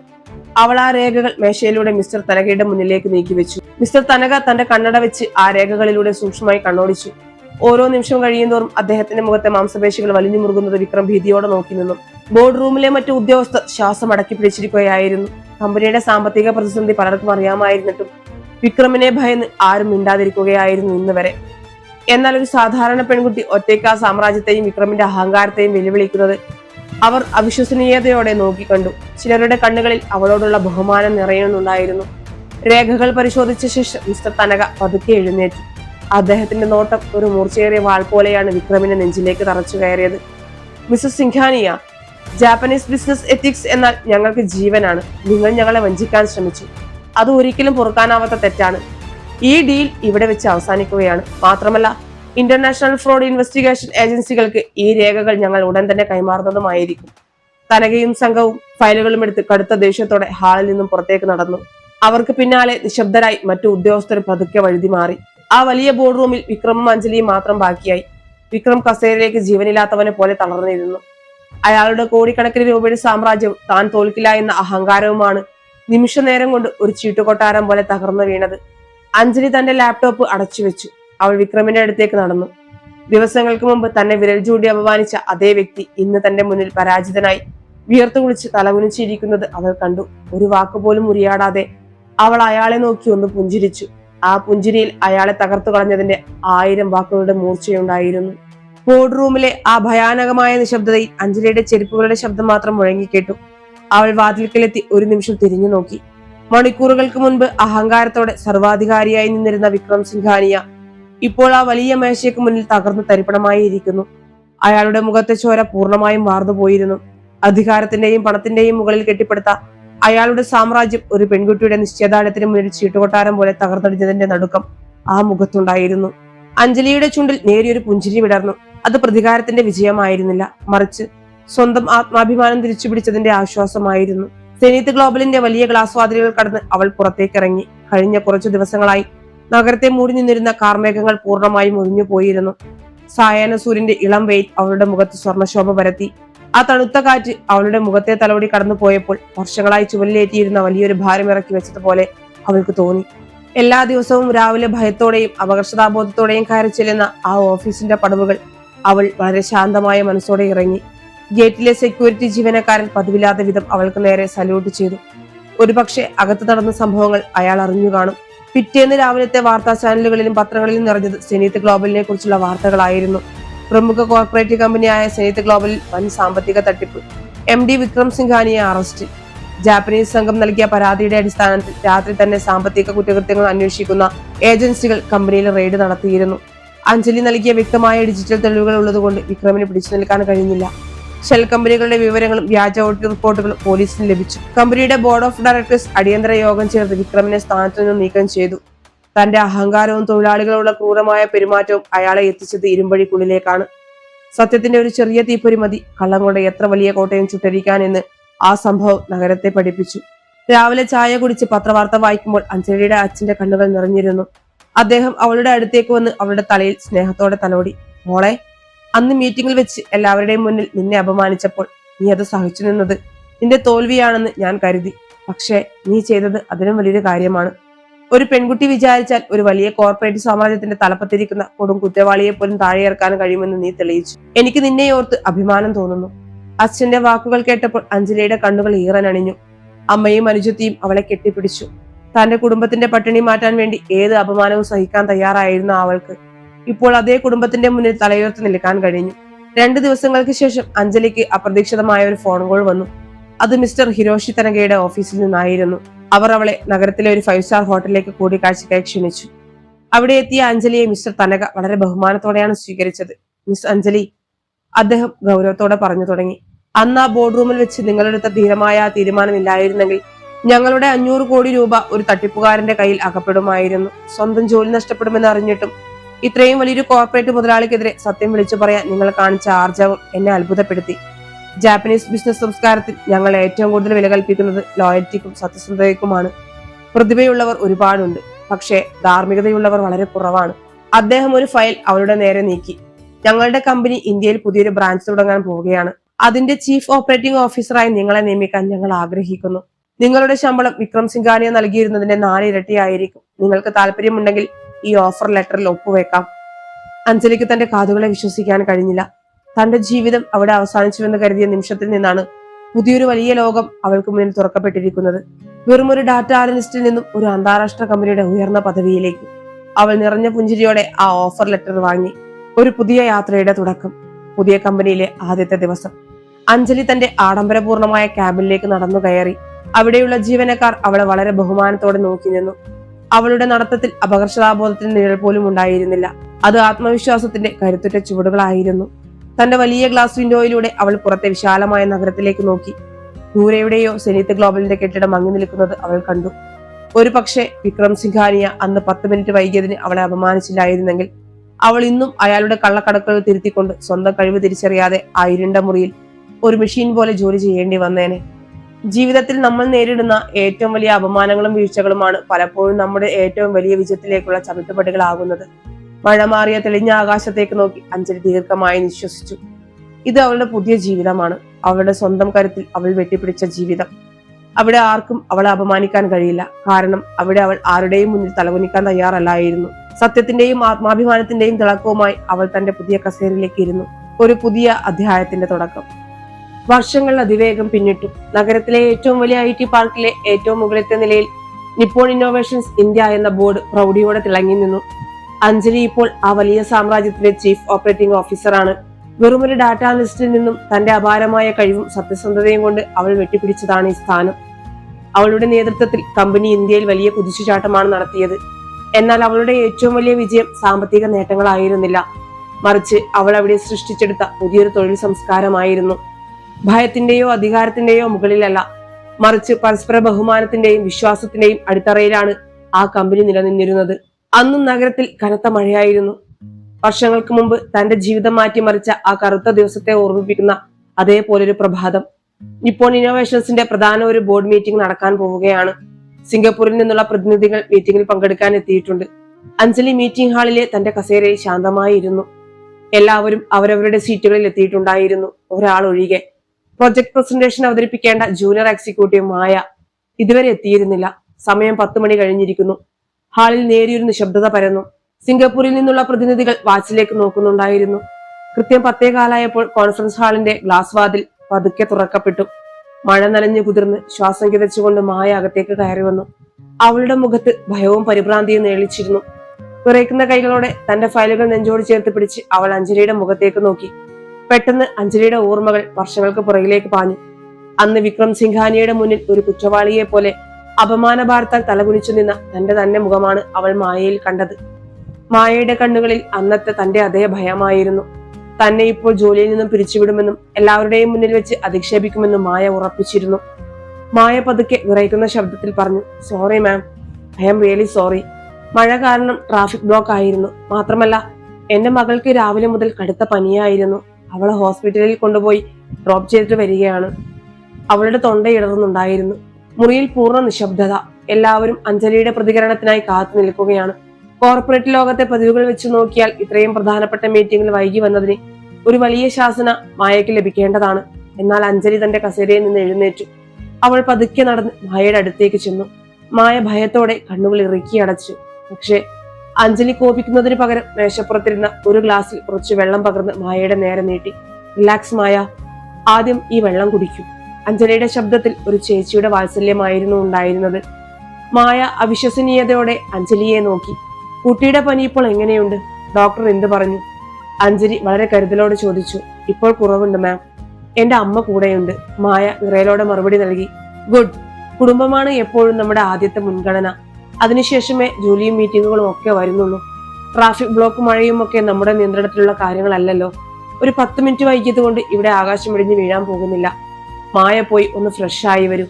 എന്നിട്ട് സമാധാനമായി നമുക്ക് പ്രസന്റേഷൻ തുടങ്ങാം. അഞ്ജലിയുടെ ആ വാക്കുകൾ മായയുടെ മാത്രമല്ല അവിടെ ഇരുന്ന ഓരോരുത്തരുടെയും മനസ്സിലേക്കാണ് പതിച്ചത്. പ്രതിനിധികൾ പോലും ആദരവോടെ അഞ്ജലിയെ നോക്കി പുഞ്ചിരിച്ചു. കുറച്ചു സമയത്തിന് ശേഷം മായ പൂർണ്ണ ആത്മവിശ്വാസത്തോടെ പ്രസന്റേഷൻ അവതരിപ്പിച്ചു. മീറ്റിംഗ് വലിയൊരു വിജയമായി മാറി. മീറ്റിംഗ് കഴിഞ്ഞ് എല്ലാവരും പിരിഞ്ഞുപോയ ശേഷം അഞ്ജലി തന്റെ ക്യാബിനിലെ വലിയ ഗ്ലാസ് ജനാലിലൂടെ പുറത്തെ മഴയിലേക്ക് നോക്കി നിന്നു. അവളുടെ ചുണ്ടിൽ വലിയൊരു സംതൃപ്തിയുടെ പുഞ്ചിരിയുണ്ടായിരുന്നു. താൻ അന്ന് കടന്നുപോയ വേദനയും അപമാനവും തന്റെ കീഴിൽ ജോലി ചെയ്യുന്ന മറ്റൊരു പെൺകുട്ടിക്കും ഉണ്ടാകരുത് എന്നവൾക്ക് നിർബന്ധമുണ്ടായിരുന്നു. വിക്രം സിംഘാനിയയെ നിയമത്തിന് മുന്നിൽ കൊണ്ടുവന്നത് തന്റെ ആദ്യത്തെ വിജയമായിരുന്നെങ്കിൽ അയാൾ പ്രതിനിധീകരിച്ചിരുന്ന ആ വിഷലിപ്തമായ തൊഴിൽ സംസ്കാരത്തെ വേരോടെ പിഴുതെറിയാൻ കഴിഞ്ഞതാണ് തന്റെ യഥാർത്ഥ വിജയമെന്ന് അവൾ ഇപ്പോൾ തിരിച്ചറിയുകയായിരുന്നു. പ്രതികാരം എന്നാൽ നമ്മളെ ദ്രോഹിച്ചവരെ പോലെ തന്നെ ക്രൂരമാവുക എന്നല്ല, മറിച്ച് അവർ സൃഷ്ടിച്ച ആ മോശം വ്യവസ്ഥിതിയെ തിരുത്തി കുറിക്കുക എന്നതാണ്. കഴിഞ്ഞ ആഴ്ച പത്രത്തിൽ വന്ന ഒരു ചെറിയ വാർത്ത അവളുടെ ഓർമ്മയിൽ വന്നു. സാമ്പത്തിക തട്ടിപ്പ് കേസിൽ ജയിൽ ശിക്ഷ അനുഭവിച്ച് പുറത്തിറങ്ങിയ വിക്രം സിംഘാനിയ ഇന്നൊരു ചെറിയ കൺസ്ട്രക്ഷൻ കമ്പനിയിൽ സാധാരണ സൂപ്പർവൈസറായി ജോലി ചെയ്യുകയാണ്. അയാളുടെ അഹങ്കാരവും കോടികളുടെ സാമ്രാജ്യവും എന്നേക്കുമായി തകർന്നടിഞ്ഞു. ഒരിക്കൽ സമയത്തിന്റെ പേരിൽ മറ്റുള്ളവരെ അപമാനിച്ച അയാൾ ഇന്ന് സ്വന്തം ജീവിതത്തിന്റെ രണ്ടറ്റം കൂട്ടിമുട്ടിക്കാൻ സമയം തികയാതെ നെട്ടോട്ടം മൂടുകയാണ്. അഹങ്കാരത്തിന്റെ ആയുസ് വളരെ ചെറുതാണെന്ന് കാലം അയാളെ പഠിപ്പിച്ചു കഴിഞ്ഞിരുന്നു. അഞ്ജലി മേശപ്പുറത്തിരുന്ന തന്റെ കുടുംബത്തിന്റെ പുതിയൊരു ഫോട്ടോയിലേക്ക് നോക്കി. പഴയ പട്ടിണിയുടെയും കഷ്ടപ്പാടിന്റെയും നാളുകൾ ഇന്നില്ല. അച്ഛന്റെ മുഖത്ത് വലിയൊരു ആശ്വാസമുണ്ട്. അനുജത്തി അവളുടെ സ്വപ്നങ്ങൾക്ക് ചിറക് നൽകി ഉയർന്ന പഠനത്തിനായി വിദേശത്തേക്ക് പോയിരിക്കുന്നു. എല്ലാം ആ ഒറ്റ ദിവസത്തെ തീരുമാനത്തിന്റെ ബാക്കി പത്രമാണ്. അപമാനത്തിന് മുന്നിൽ തോറ്റുകൊടുക്കാതെ തന്റെ ആത്മാഭിമാനത്തെ മുറുകെ പിടിച്ച ആ തീരുമാനത്തിന്റെ വിജയം. പുറത്ത് മഴ തോർന്നിരുന്നു. മേഘങ്ങൾക്കിടയിലൂടെ സൂര്യപ്രകാശം നഗരത്തിലേക്ക് വീണ്ടും ഒഴുകിയിറങ്ങി. ആ പ്രകാശത്തിന് ഇപ്പോൾ പുതിയൊരു തുടക്കത്തിന്റെ പ്രതീക്ഷയുടെ നിറമുണ്ടായിരുന്നു. തിളങ്ങുന്ന ആ വെളിച്ചത്തിലേക്ക് നോക്കി തന്റെ ജീവിതം നൽകിയ പാഠങ്ങൾക്ക് നന്ദി പറഞ്ഞുകൊണ്ട് അഞ്ജലി പുതിയ ഫയലുകൾ തുറന്നു. ഇത് അവളുടെ സാമ്രാജ്യമാണ്. സ്നേഹവും ബഹുമാനവും മനുഷ്യത്വവും വാഴുന്ന പുതിയ സാമ്രാജ്യം. വിജയം എന്നത് ഒരു അവസാനമല്ല, മറിച്ച് കൂടുതൽ വലിയൊരു യുദ്ധത്തിന്റെ തുടക്കം മാത്രമാണെന്ന് അഞ്ജലിക്ക് അറിയാമായിരുന്നു. നിപ്പോൺ ഇന്നോവേഷൻസിന്റെ തലപ്പത്ത് കഴിഞ്ഞ വർഷങ്ങളായി അവൾ നടത്തിയ യാത്ര ഒരു സ്വപ്നം പോലെയാണ് കടന്നുപോയത്. കമ്പനിയുടെ ലാഭം കുതിച്ചുയർന്നു. ജീവനക്കാരുടെ എണ്ണം ഇരട്ടിയായി. എന്നാൽ ശാന്തമായ സമുദ്രം പെട്ടെന്ന് ഒരു കൊടുങ്കാറ്റിന് വഴിമാറുന്നത് പോലെ അവളുടെ കോർപ്പറേറ്റ് ജീവിതത്തിലേക്ക് പുതിയൊരു പ്രതിസന്ധി കടന്നു വരികയായിരുന്നു. അപ്രതീക്ഷിതമായ തിരിച്ചടി. അഞ്ജലി, ഇതൊരു സാധാരണ തോൽവിയല്ല. നമ്മുടെ കൊട്ടേഷൻ തുക കൃത്യമായി ചോർന്നിരിക്കുന്നു. അതിൽ യാതൊരു സംശയവുമില്ല. അഞ്ജലിയുടെ ക്യാബിനിലേക്ക് ധൃതിയിൽ കടന്നു വന്നുകൊണ്ട് നേഹ പറഞ്ഞു. നേഹ ഇപ്പോൾ കമ്പനിയുടെ സീനിയർ സ്ട്രാറ്റജിക് മാനേജറാണ്. പഴയ കമ്പനിയിൽ നിന്നും അഞ്ജലി തനിക്കൊപ്പം കൂട്ടിയ വിശ്വസ്തയായ സുഹൃത്ത്. അവളുടെ കയ്യിലിരുന്ന ഐപാഡിലെ ചുവന്ന ഗ്രാഫുകളിലേക്ക് അഞ്ജലി കണ്ണോടിച്ചു. നിപ്പോൺ ഇന്നോവേഷൻസ് ഏറെ പ്രതീക്ഷയോടെ കാത്തിരുന്ന പ്രൊജക്ട് ഇന്ദ്രപ്രസ്ഥ എന്ന കേന്ദ്ര സർക്കാരിന്റെ വലിയൊരു ഡാറ്റാ സെന്റർ കോൺട്രാക്ട് അവർക്ക് നഷ്ടപ്പെട്ടിരിക്കുന്നു. രാജ്യത്തെ ഏറ്റവും മികച്ച IT കമ്പനികൾ മത്സരിച്ച ആ ലേലത്തിൽ തികച്ചും അപ്രതീക്ഷിതമായി വാൻഗാർഡ് ഡൈനാമിക്സ് എന്നൊരു പുതിയ കമ്പനിയാണ് കരാർ സ്വന്തമാക്കിയത്. നമ്മൾ സമർപ്പിച്ച തുകയേക്കാൾ കൃത്യം 0.5% കുറവാണ് വാൻഗാർഡ് ക്വാഡ് ചെയ്തിരിക്കുന്നത്. നമ്മുടെ സ്ട്രാറ്റജി, നമ്മുടെ ഡിസൈൻ, ബ്ലൂ പ്രിന്റ് എല്ലാം അതേപടി പകർത്തിയതുപോലെ. കമ്പനിക്കുള്ളിൽ നിന്ന് തന്നെ ആരോ വിവരങ്ങൾ ചോർത്തി നൽകിയിട്ടുണ്ട് നേഹ. അഞ്ജലിയുടെ ശബ്ദം ഗൗരവപൂർണമായിരുന്നു. അവളുടെ കണ്ണുകളിൽ ആശങ്ക നിഴലിച്ചു. പുറത്ത് സായാഹ്ന സൂര്യൻ അസ്തമിക്കാൻ തുടങ്ങിയിരുന്നു. നഗരത്തിലെ വലിയ കെട്ടിടങ്ങളെ നിഴലുകൾ താഴേക്ക് നീണ്ടു വീണു. തന്റെ കമ്പനിയുടെ സുരക്ഷിതത്വത്തിൽ അഞ്ജലിക്ക് വലിയ വിശ്വാസമായിരുന്നു. ജീവനക്കാരെ സ്വന്തം കുടുംബം പോലെയാണ് അവൾ കണ്ടിരുന്നത്. അതുകൊണ്ട് തന്നെ ഉള്ളിൽ നിന്നൊരു ചതി അവൾക്ക് ചിന്തിക്കാൻ പോലും കഴിയുമായിരുന്നില്ല. ആരാണ് ഈ വാൻഗാർഡ് ഡൈനാമിക്സ്? കഴിഞ്ഞ വർഷങ്ങളിലെ അവരുടെ ട്രാക്ക് റെക്കോർഡ് എന്താണ്? അഞ്ജലി കസേരയിലേക്ക് ചാരിയിരുന്ന് ചോദിച്ചു. അവിടെയാണ് ഏറ്റവും വലിയ ദുരൂഹത. നേഹ ഐപാഡിലെ മറ്റൊരു ഫയൽ തുറന്നു. വെറും 6 മാസം മുൻപ് മാത്രം രജിസ്റ്റർ ചെയ്യപ്പെട്ട ഒരു കമ്പനിയാണിത്. ഇതിന്റെ ഡയറക്ടർ ബോർഡിൽ ഉള്ളവരെല്ലാം ബിനാമികളാണെന്ന് ഒറ്റ നോട്ടത്തിൽ തന്നെ മനസ്സിലാകും. ഇതിന് പിന്നിൽ വലിയൊരു അദൃശ്യ ശക്തിയുണ്ട്. വൻകിട കോർപ്പറേറ്റ് ഫണ്ടിംഗ് ഇല്ലാതെ ഇത്രയും വലിയൊരു ഗവൺമെന്റ് പ്രൊജക്ട് അവർക്ക് സ്വന്തമാക്കാൻ കഴിയില്ല. അഞ്ജലി ഇന്റർകോം എടുത്ത് IT വിഭാഗത്തിലേക്ക് വിളിച്ചു. മിനിറ്റുകൾക്കകം മായ ക്യാബിനിലേക്ക് എത്തി. പഴയ ആ ഭയന്നൂർന്ന ജൂനിയർ എക്സിക്യൂട്ടീവ് അല്ല ഇന്ന് മായ. കമ്പനിയുടെ ഏറ്റവും മികച്ച സൈബർ സെക്യൂരിറ്റി അനലിസ്റ്റുകളിൽ ഒരാളാണ്. അഞ്ജലി നൽകിയ സ്നേഹവും പിന്തുണയും അവളെ കൂടുതൽ മിടുക്കിയാക്കി മാറ്റിയിരുന്നു. മായ, എനിക്ക് വാൻഗാർഡ് ഡൈനാമിക്സിന്റെ മുഴുവൻ ഡിജിറ്റൽ ഫുട് പ്രിന്റും വേണം. അവരുടെ സെർവർ ലൊക്കേഷൻസ്, ഫണ്ടിംഗ് സോഴ്സ്, ഡയറക്ടർമാരുടെ കോൾ റെക്കോർഡുകൾ എല്ലാം. നമ്മൾ അറിയാതെ നമ്മുടെ കമ്പനിക്കുള്ളിൽ ഒരു എലി നുഴഞ്ഞു കയറിയിട്ടുണ്ട്. അത് ആരാണെന്നും എവിടേക്കാണ് വിവരങ്ങൾ പോകുന്നതെന്നും എനിക്ക് കണ്ടുപിടിക്കണം. അഞ്ജലി നിർദ്ദേശം നൽകി. യെസ് മാം, ഞാൻ ഇപ്പോൾ തന്നെ വർക്ക് തുടങ്ങാം. മായ ഉറപ്പോടെ മറുപടി നൽകി പുറത്തേക്ക് പോയി. രാത്രി ഏറെ വൈകിട്ടും അഞ്ജലി ഓഫീസിൽ തന്നെ തുടർന്നു. വാൻഗാർഡ് കമ്പനിയുടെ പ്രൊഫൈൽ അവൾ വീണ്ടും വീണ്ടും പരിശോധിച്ചു. അവരുടെ ലോഗോ, വെബ്സൈറ്റിലെ ഡിസൈൻ, വാക്കുകളുടെ പ്രയോഗം, എവിടെയൊക്കെയോ ഒരു വല്ലാത്ത സാമ്യം. തനിക്ക് വളരെ അടുത്തറിയാവുന്ന ആരോ ഇതിന് പിന്നിലുണ്ടെന്ന ഒരു തോന്നൽ അവളുടെ ഉള്ളിൽ ശക്തമായി. പക്ഷെ ആരായിരിക്കും അത്? പിറ്റേന്ന് ഉച്ചയോടെ മായ ഒരു എൻക്രിപ്റ്റഡ് പെൻഡ്രൈവുമായി അഞ്ജലിയുടെ മുന്നിലെത്തി. മായയുടെ മുഖത്ത് വല്ലാത്തൊരു പരിഭ്രമം ഉണ്ടായിരുന്നു. മാം, ഞാൻ വാൻഗാർഡിന്റെ ഫയലുകൾ ഡീക്രിപ്റ്റ് ചെയ്തു. അവർക്ക് ദുബായിൽ നിന്നുള്ള ഒരു പ്രൈവറ്റ് ഇക്വിറ്റി ഫണ്ടിൽ നിന്നാണ് പണം വരുന്നത്. എന്നാൽ അതിനേക്കാൾ ഞെട്ടിക്കുന്ന മറ്റൊരു കാര്യമുണ്ട്. മായ പെൻഡ്രൈവ് അഞ്ജലിയുടെ ലാപ്ടോപ്പിലേക്ക് കുത്തി. അവരുടെ IP അഡ്രസ്സുകൾ ട്രാക്ക് ചെയ്തപ്പോൾ ഡൽഹിയിലെ ഒരു രഹസ്യ ലൊക്കേഷനിൽ വെച്ച് അവരുടെ കോർ ടീം നടത്തുന്ന ചില മീറ്റിംഗുകളുടെ CCTV ഫുട്ടേജ് എനിക്ക് കിട്ടി. അതിൽ അവരുടെ മാസ്റ്റർ മൈൻഡ് എന്ന് വിളിക്കപ്പെടുന്ന സ്ട്രാറ്റജിക് അഡ്വൈസറുടെ മുഖം വ്യക്തമാണ്. അഞ്ജലി സ്ക്രീനിലേക്ക് സൂക്ഷിച്ചു നോക്കി. കറുപ്പും വെളുപ്പും കലർന്ന ആ CCTV ദൃശ്യത്തിൽ വലിയൊരു സ്ക്രീനിന് മുന്നിൽ 5-6 പേർ ഇരിക്കുന്നുണ്ട്. അവർക്ക് മുന്നിലായി ഒരാൾ പ്രസന്റേഷൻ നടത്തുകയാണ്. ക്യാമറ സൂം ചെയ്തപ്പോൾ അയാളുടെ മുഖം വ്യക്തമായി. അഞ്ജലിയുടെ ഹൃദയമിടിപ്പ് ഒരു നിമിഷം നിലച്ചു. അവളുടെ വിരലുകൾ അറിയാതെ മേശപ്പുറത്ത് മുറുകി. നെറ്റിയിൽ വിയർപ്പ് പൊടിഞ്ഞു. നേഹയും അവിശ്വസനീയതയോടെ ആ സ്ക്രീനിലേക്ക് നോക്കി നിന്നു. അത് വിക്രം സിംഘാനിയ ആയിരുന്നു. ജയിൽവാസവും അവഗണനയും അയാളുടെ രൂപത്തിൽ മാറ്റങ്ങൾ വരുത്തിയിരുന്നു. മുടിയിൽ നര വീണിരിക്കുന്നു. മുഖത്ത് പഴയ തിളക്കമില്ല. താടി നീട്ടി വളർത്തിയിട്ടുണ്ട്. എന്നാൽ ആ കണ്ണുകളിലെ ക്രൂരതയും അഹങ്കാരവും കൂടുതൽ തീവ്രമായിരിക്കുന്നതായി അഞ്ജലിക്ക് തോന്നി. പത്രവാർത്തകളിൽ കണ്ടതുപോലെ അയാൾ ഒരു ചെറിയ സൂപ്പർവൈസറായി ഒതുങ്ങിക്കൂടുകയായിരുന്നില്ല. മറിച്ച് വാൻഗാർഡ് ഡൈനാമിക്സ് എന്ന മുഖംമൂടി അണിഞ്ഞ് അയാൾ ഇരുളിൽ നിന്നും തന്റെ പഴയ സാമ്രാജ്യം തിരിച്ചുപിടിക്കാനുള്ള ശ്രമത്തിലായിരുന്നു. തന്റെ തകർച്ചയ്ക്ക് കാരണക്കാരിയായ അഞ്ജലിയെയും അവൾ ജോലി ചെയ്യുന്ന പുതിയ കമ്പനിയെയും ഇല്ലാതാക്കുക എന്നത് മാത്രമാണ് അയാളുടെ ലക്ഷ്യമെന്ന് ആ നോട്ടത്തിൽ നിന്ന് തന്നെ വ്യക്തമായിരുന്നു. അയാളുടെ ലക്ഷ്യം കോൺട്രാക്റ്റുകൾ മാത്രമല്ല നേഹ. അഞ്ജലി ദീർഘമായി ശ്വാസമെടുത്ത് പറഞ്ഞു. അവളുടെ ശബ്ദത്തിലെ നടുക്കം പെട്ടെന്ന് തന്നെ ദൃഢനിശ്ചയത്തിന് വഴിമാറി. അയാളുടെ ലക്ഷ്യം ഞാൻ കൂടിയാണ്. നിപ്പോൺ ഇന്നോവേഷൻസിനെ തകർത്ത് എന്നെ വീണ്ടും പഴയതുപോലെ തെരുവിലേക്ക് വലിച്ചെറിയാൻ അയാൾ തിരികെ വന്നിരിക്കുകയാണ്. നമ്മുടെ കോൺട്രാക്ട് ചോർന്നത് യാദൃശ്ചികമല്ല. വിക്രം തന്റെ സ്വാധീനം ഉപയോഗിച്ച് നമ്മുടെ കമ്പനിക്കുള്ളിൽ ഒരു ചാരനെ വിലക്കെടുത്തിട്ടുണ്ട്. കാലം വീണ്ടും മറ്റൊരു യുദ്ധത്തിനായി കളമൊരുക്കുകയായിരുന്നു. പഴയ ശത്രു പുതിയ ആയുധങ്ങളുമായി അദൃശ്യനായി മുന്നിലുണ്ട്. ഇനി ഒളിച്ചുകളിയില്ല. ഒരു കോർപ്പറേറ്റ് യുദ്ധത്തിന്റെ അണിയറ ഒരുങ്ങിക്കഴിഞ്ഞു. അഞ്ജലി തന്റെ ലാപ്ടോപ്പ് അടച്ചു വെച്ചു. കൊടുങ്കാറ്റിനെ നേരിടാൻ തയ്യാറെടുക്കുന്ന ഒരു കപ്പിത്താനെ പോലെ അവളുടെ മുഖത്ത് വീണ്ടും അതേ തണുത്ത കോപം നിറഞ്ഞു. വിക്രം സിംഘാനിയെ ഒരിക്കൽ കൂടി ഇത്തവണ എന്നേക്കുമായി വീഴ്ത്താനുള്ള തന്ത്രങ്ങൾ അവളുടെ മനസ്സിൽ രൂപം കൊള്ളാൻ തുടങ്ങിയിരുന്നു. ടോക്കിയോയിലെ നിപ്പോൺ ഇന്നോവേഷൻസിന്റെ ഹെഡ്ക്വാർട്ടേഴ്സിലേക്കുള്ള വീഡിയോ കോൺഫറൻസ് സ്ക്രീനിൽ മിസ്റ്റർ ഹിരോഷി തനകയുടെ മുഖം തെളിഞ്ഞു. ഗൗരവ പ്രകൃതിയായ ആ ജാപ്പനീസ് വ്യവസായിയുടെ മുഖത്ത് അല്പം ഉത്കണ്ഠ നിഴലിച്ചിരുന്നു. സ്ക്രീനിന് മുൻപിലിരിക്കുന്ന അഞ്ജലിയുടെ മുഖത്ത് കുറ്റബോധം ഉണ്ടായിരുന്നു.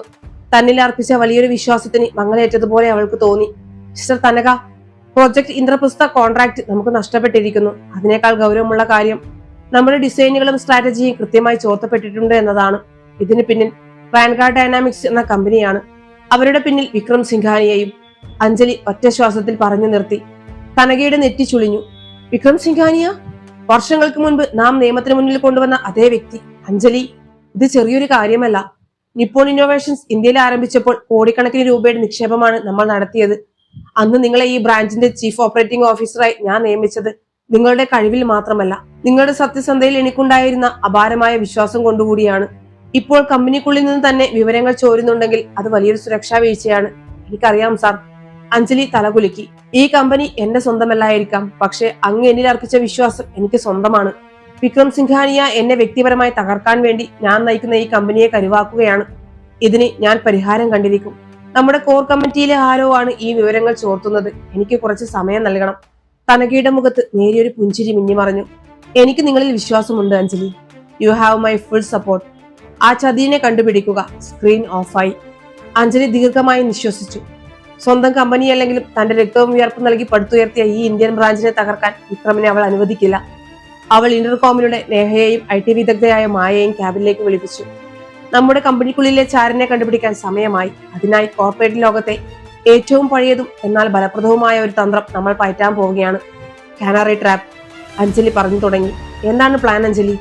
നേഹ ആകാംക്ഷയോട് ചോദിച്ചു. വളരെ ലളിതം. നമ്മൾ പുതിയൊരു വ്യാജ പ്രൊഡക്റ്റ് പ്ലാൻ തയ്യാറാക്കുന്നു. പ്രൊജക്ട് സഞ്ജീവനി. യൂറോപ്പിലെ ഒരു വലിയ മെഡിക്കൽ റിസർച്ച് സ്ഥാപനവുമായി ചേർന്ന് നിപ്പോൺ ഇന്നോവേഷൻസ് ചെയ്യാൻ പോകുന്ന കോടിക്കണക്കിന് ഡോളറിന്റെ നിർണായകമായ ഒരു AI ഹെൽത്ത് കെയർ പ്രൊജക്ട്. ഈ പ്രൊജക്ടിന്റെ ഫയലുകൾ കമ്പനിയിലെ 3 പ്രധാനികൾക്ക് മാത്രം ഞാൻ കൈമാറും. VP ഓപ്പറേഷൻസ് ആയ സമീർ, ഫിനാൻസ് ഹെഡായ കാർത്തിക്, ലീഗൽ ഹെഡായ ഋതു. ഇവർ 3 പേരിലൂടെയാണ് ഇന്ദ്രപ്രസ്ഥയുടെ ഫയലുകളും കടന്നുപോയത്. മായ ഇടപെട്ടു. അപ്പോ മാം, ഇവർ 3 പേർക്കും ഒരേ ഫയലാണോ കൊടുക്കുന്നത്? അല്ല മായ, അവിടെയാണ് നിന്റെ റോൾ. ഈ പ്രൊജക്ടിന്റെ അടിസ്ഥാന വിവരങ്ങൾ ഒന്നായിരിക്കുമെങ്കിലും 3 പേർക്കും നൽകുന്ന ഫയലുകളുടെ പ്രധാനപ്പെട്ട ചില സാമ്പത്തിക കണക്കുകളും കോഡുകളും വ്യത്യസ്തമായിരിക്കും. ഉദാഹരണത്തിന് സമീറിന് നൽകുന്ന ഫയലിൽ ലാഭവിഹിതം 18% കാർത്തിക്കിന്റേതിൽ അത് 19%, ഋതുവിന്റേതിൽ 20% ആയിരിക്കും. അതുകൂടാതെ ഫയലിലെ പ്രോഗ്രാമിംഗ് സ്ക്രിപ്റ്റിൽ ഇനി വളരെ രഹസ്യമായി ചെറിയ ഡിജിറ്റൽ വാട്ടർമാർക്കുകൾ ഒളിപ്പിച്ചു വെക്കണം. അഞ്ജലിയുടെ കണ്ണുകൾ തിളങ്ങി. നേഹയ്ക്ക് കാര്യം മനസ്സിലായി.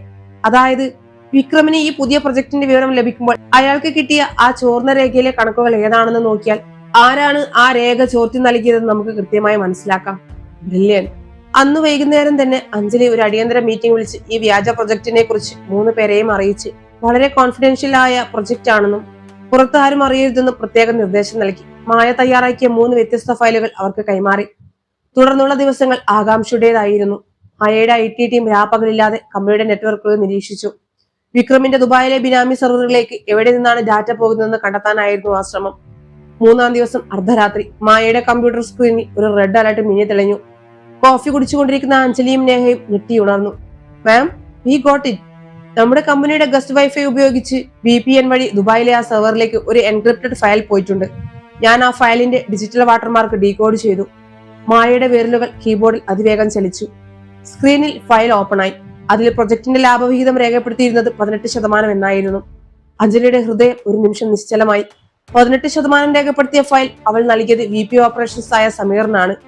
തന്നെ ഏറ്റവും കൂടുതൽ സഹായിച്ച, താൻ പൂർണ്ണമായും വിശ്വസിച്ച, സിംഗപ്പൂരിൽ നിന്നും താൻ നേരിട്ട് ഇന്റർവ്യൂ ചെയ്ത് ജോലിക്കെടുത്ത സമീർ, വിക്രമിന്റെ പണത്തിന് മുന്നിൽ അയാളും വീണുപോയിരിക്കുന്നു. നേഹ ദേഷ്യം കൊണ്ട് വിറച്ചു. അഞ്ജലി, ഞാൻ ഇപ്പോൾ തന്നെ സെക്യൂരിറ്റിയെ വിളിച്ച് അവനെ പിടിച്ച് പുറത്താക്കാം. പോലീസിൽ കംപ്ലൈന്റ് ചെയ്യണം. നേഹ ഫോൺ എടുക്കാൻ തുനിഞ്ഞു. വേണ്ട നേഹ. അഞ്ജലി അവളെ തടഞ്ഞു.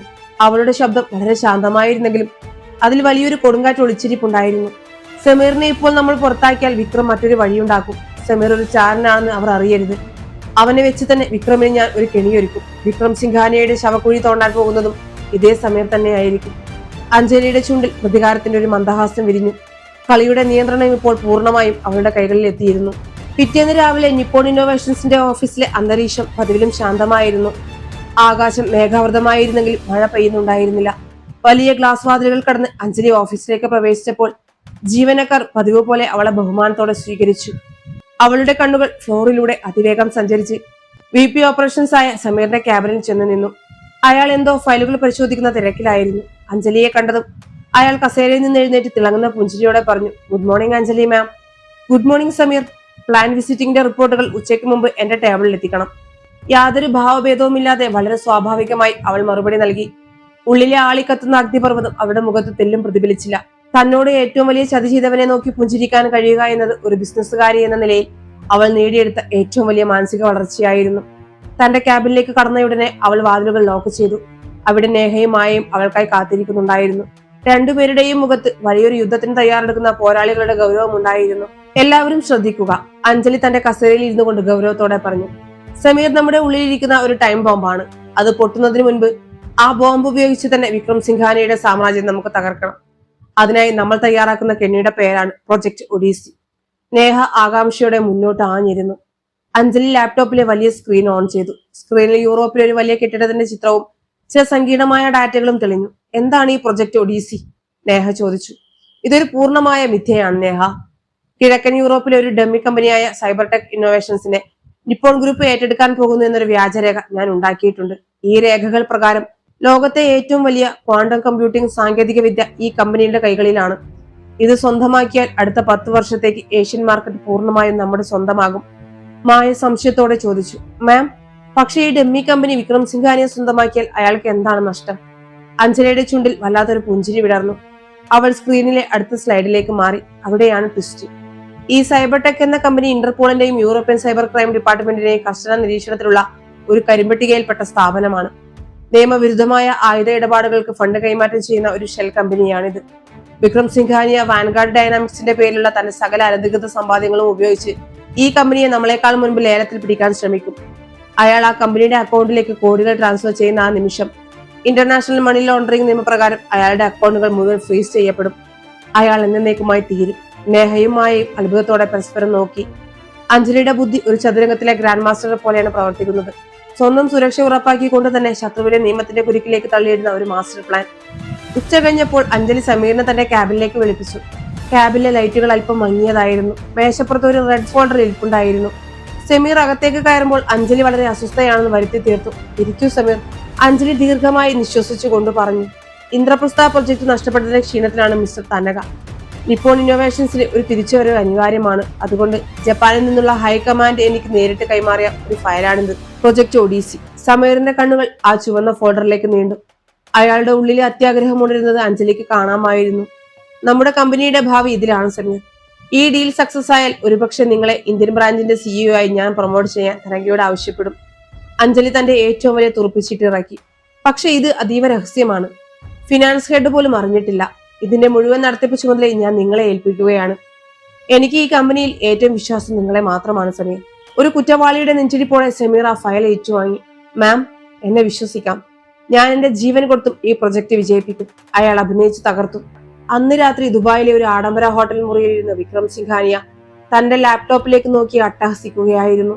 സമീർ അയച്ചു കൊടുത്ത പ്രൊജക്ട് ഒഡീസിയുടെ ഫയലുകൾ അയാളുടെ മുൻപിലുണ്ടായിരുന്നു. വിഡ്ഢി! ആ അഞ്ജലി വെറും ഒരു വിഡ്ഢിയാണ്. വിക്രം തന്റെ കയ്യിലിരുന്ന വിസ്കി ഗ്ലാസ് ചുണ്ടോടടുപ്പിച്ച് പറഞ്ഞു. ഇത്രയും വലിയൊരു സ്വർണ്ണഖനിയെ കുറിച്ചുള്ള വിവരം അവൾ എന്റെ വിശ്വസ്തന്റെ കയ്യിൽ തന്നെ കൊടുത്തു. ഈ കമ്പനിയെ നിപ്പോൺ ഗ്രൂപ്പ് വാങ്ങുന്നതിന് മുൻപ് ഞാൻ വാങ്ങും. എന്റെ വാൻഗാർഡ് ഡൈനാമിക്സിന്റെ മുഴുവൻ പണവും ഞാൻ ഇതിൽ നിക്ഷേപിക്കാൻ പോവുകയാണ്. തന്റെ ചീഫ് ഫിനാൻഷ്യൽ ഓഫീസറെ അയാൾ ഉടൻ തന്നെ ഫോണിൽ വിളിച്ച് നിർദ്ദേശം നൽകി. നമ്മുടെ എല്ലാ രഹസ്യ അക്കൗണ്ടുകളിലെയും പണം സ്വരൂപിച്ച് എത്രയും പെട്ടെന്ന് സൈബർടെക് കമ്പനിയുടെ അക്കൗണ്ടിലേക്ക് മാറ്റുക. നിപ്പോൺ വഹിക്കുന്ന ലേലത്തുകയേക്കാൾ 10 മടങ്ങ് കൂടുതൽ നമ്മൾ കൊടുക്കും. ഈ ഡീലോടെ അഞ്ജലിയുടെ കമ്പനി പൂട്ടും. നിപ്പോൺ വഹിക്കുന്ന ലേലത്തുകയേക്കാൾ കൂടുതൽ നമ്മൾ കൊടുക്കും. ഈ ഡീലോടെ അഞ്ജലിയുടെ കമ്പനി പൂട്ടും. ഇതേ സമയം ഡൽഹിയിലെ തന്റെ ഫ്ളാറ്റിൽ ഇരുന്ന് മായ അഞ്ജലിക്ക് മെസ്സേജ് അയച്ചു. മാം, ചൂണ്ടയിൽ ഇര കൊത്തിയിട്ടുണ്ട്. വാൻഗാർഡിന്റെ അക്കൗണ്ടുകളിൽ നിന്നും വലിയ തോതിലുള്ള ഫണ്ട് ട്രാൻസ്ഫർ യൂറോപ്പിലെ ആ ഡമ്മി കമ്പനിയിലേക്ക് പോയിക്കൊണ്ടിരിക്കുകയാണ്.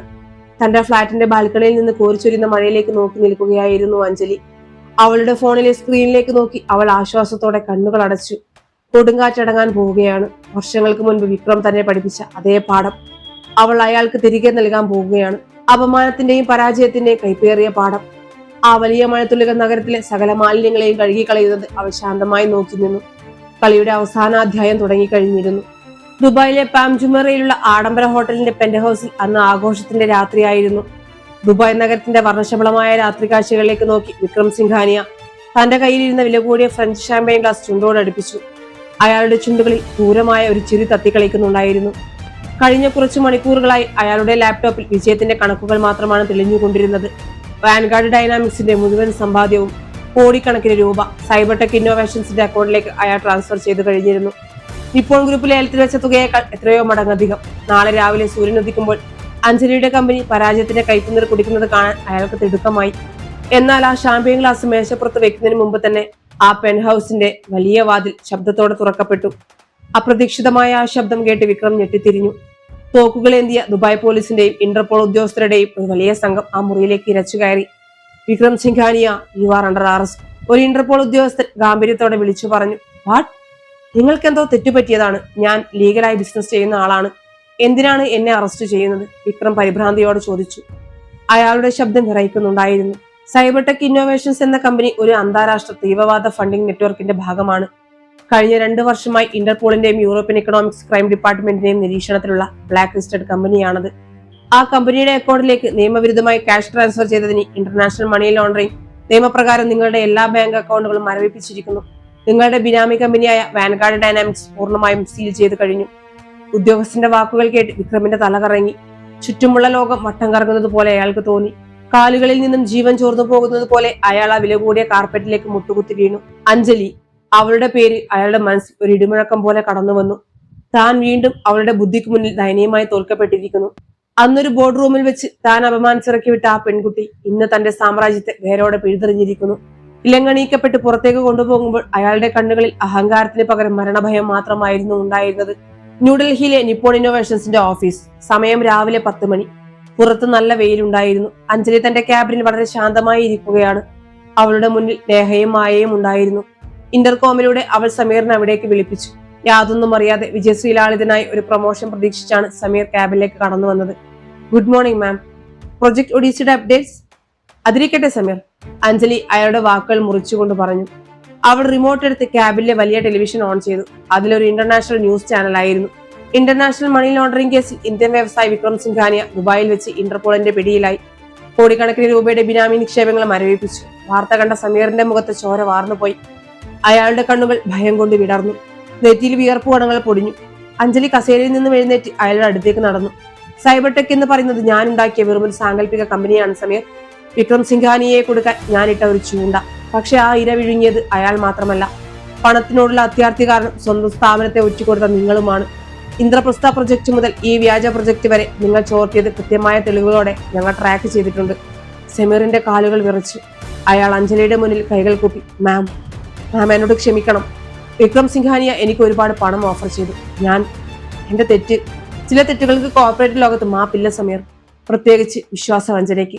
അഞ്ജലിയുടെ ശബ്ദം കല്ലുപോലെ ഉറച്ചതായിരുന്നു. കോർപ്പറേറ്റ് ചാരവൃത്തിക്ക് നിങ്ങളുടെ പേരിൽ പോലീസിൽ പരാതി നൽകി കഴിഞ്ഞു. പോലീസ് പുറത്ത് വെയിറ്റ് ചെയ്യുന്നുണ്ട്. Get out my office.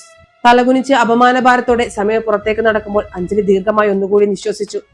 കമ്പനിക്കുള്ളിലെ മാലിന്യവും ഇപ്പോൾ പൂർണ്ണമായും നീക്കം ചെയ്യപ്പെട്ടിരിക്കുന്നു. ഉച്ച കഴിഞ്ഞപ്പോൾ ടോക്കിയോയിൽ നിന്ന് മിസ്റ്റർ ഹിരോഷി തനഗയുടെ കോൾ വന്നു. അദ്ദേഹത്തിന്റെ ശബ്ദത്തിൽ അതിയായ സന്തോഷവും ബഹുമാനവും ഉണ്ടായിരുന്നു. Anjali, you are A genius. ഒരു സിംഗിൾ മൂവിലൂടെ നമ്മുടെ കമ്പനിയുടെ ഏറ്റവും വലിയ ശത്രുവിനെയും കമ്പനിക്കുള്ളിലെ ചതിയനെയും നിങ്ങൾ ഇല്ലാതാക്കി. വാൻഗാർഡ് ഇല്ലാതായതോടെ നഷ്ടപ്പെട്ട ഇന്ദ്രപ്രസ്ഥ പ്രൊജക്ട് വീണ്ടും നമുക്ക് തന്നെ തിരികെ കിട്ടിയിട്ടുണ്ട്. നിങ്ങളെ ഈ ബ്രാഞ്ചിന്റെ സിഇഒ ആയി നിയമിക്കുന്ന കാര്യം ബോർഡ് അംഗീകരിച്ച വിവരം വളരെ സന്തോഷത്തോടെ ഞാൻ അറിയിക്കുന്നു. താങ്ക് യു മിസ്റ്റർ തനക, അഞ്ജലി നിറഞ്ഞ പുഞ്ചിരിയോടെ പറഞ്ഞു.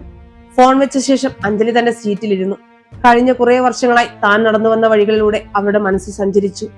അന്ന് 10 മിനിറ്റ് വൈകിയതിന്റെ പേരിൽ എല്ലാവർക്കും മുൻപിൽ അപമാനിതയായി കണ്ണീരോടെ നിന്ന ഒരു സാധാരണ പെൺകുട്ടി. അന്ന് അവൾക്ക് വേണമെങ്കിൽ ആ ജോലി ഉപേക്ഷിച്ച് ആ അപമാനവും സഹിച്ച് എങ്ങോട്ടെങ്കിലും ഒളിച്ചോടാമായിരുന്നു. പകരത്തിന് പകരം ചോദിക്കുമോ എന്ന ചോദ്യത്തിന് അവൾ നൽകിയ ഉത്തരം അവളുടെ കർമ്മത്തിലൂടെയായിരുന്നു.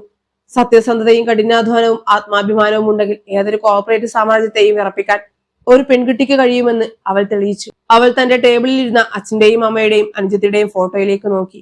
അഞ്ജലിക്ക് വേണ്ടി പ്രാർത്ഥിച്ച അവർ ഇന്ന് ഏറെ അഭിമാനിക്കുന്നുണ്ടാകും. അവൾ ക്യാബിന്റെ ഗ്ലാസ് ജനാലകൾ തുറന്നു. പുറത്ത് ഇളം കാറ്റ് വീശുന്നുണ്ടായിരുന്നു. ആകാശം പൂർണ്ണമായും തെളിഞ്ഞിരുന്നു. ഇരുണ്ട മേഘങ്ങളെല്ലാം മാഞ്ഞു പോയിരിക്കുന്നു.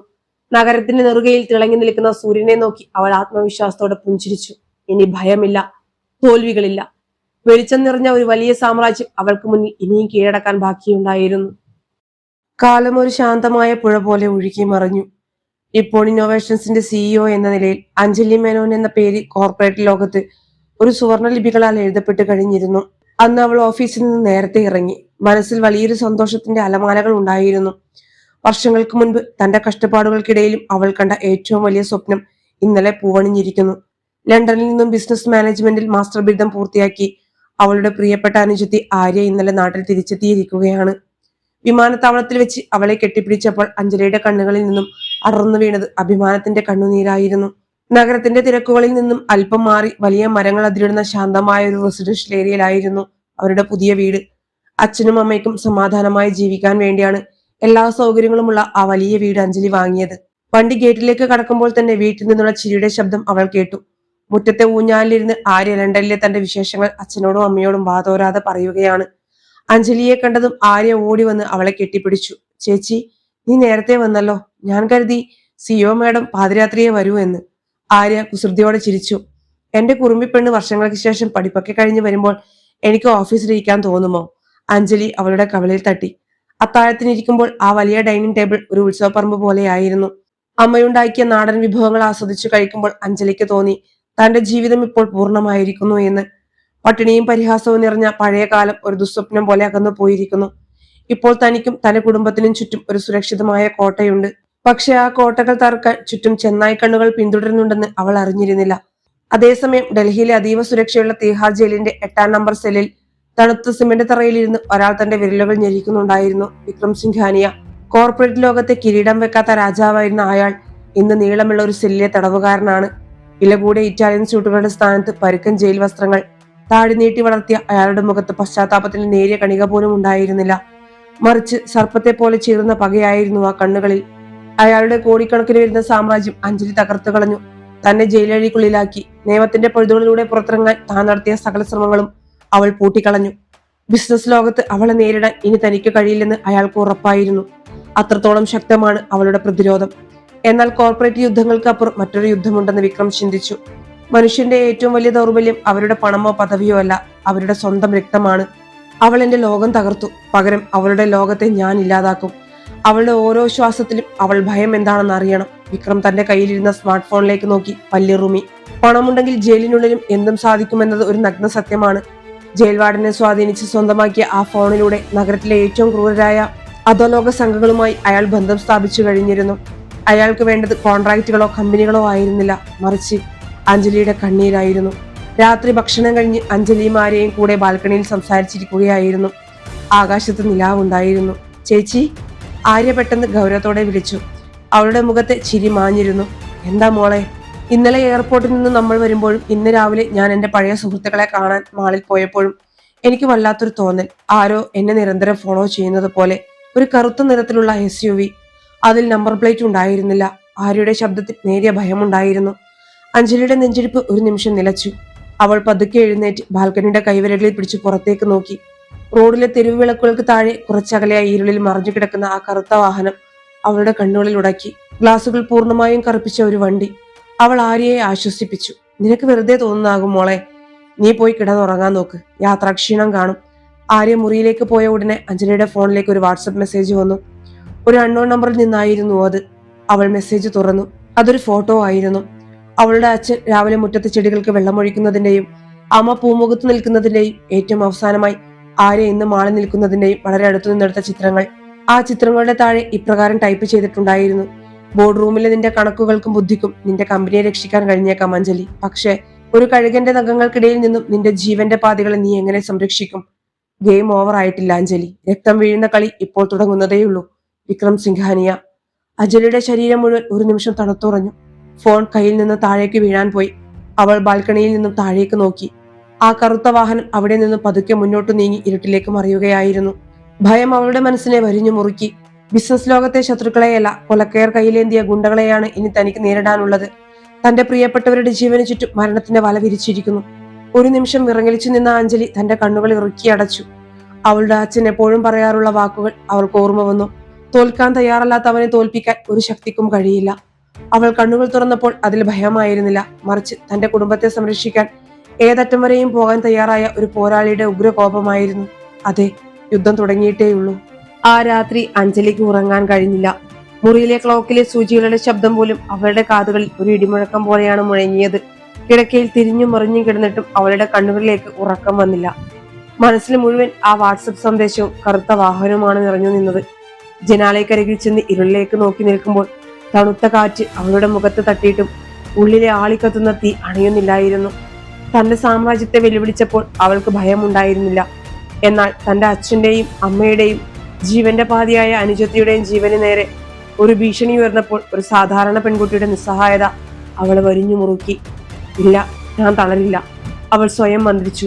കണ്ണുനീർ തുടച്ചു മാറ്റി അവൾ ഫോൺ എടുത്തു. സമയം അർദ്ധരാത്രി കഴിഞ്ഞിരുന്നു. അവൾ തന്റെ ഏറ്റവും വിശ്വസ്തയായ സുഹൃത്ത് നേഹയെ വിളിച്ചു. ഫോൺ എടുത്ത നേഹയോട് കാര്യങ്ങൾ വിശദീകരിക്കുമ്പോൾ അഞ്ജലിയുടെ ശബ്ദം വിറയ്ക്കുന്നുണ്ടായിരുന്നു. എല്ലാം കേട്ട് കഴിഞ്ഞപ്പോൾ നേഹയുടെ ഭാഗത്തും നിശബ്ദതയായിരുന്നു. അഞ്ജലി, ഇത് പഴയ കോർപ്പറേറ്റ് കളിയല്ല.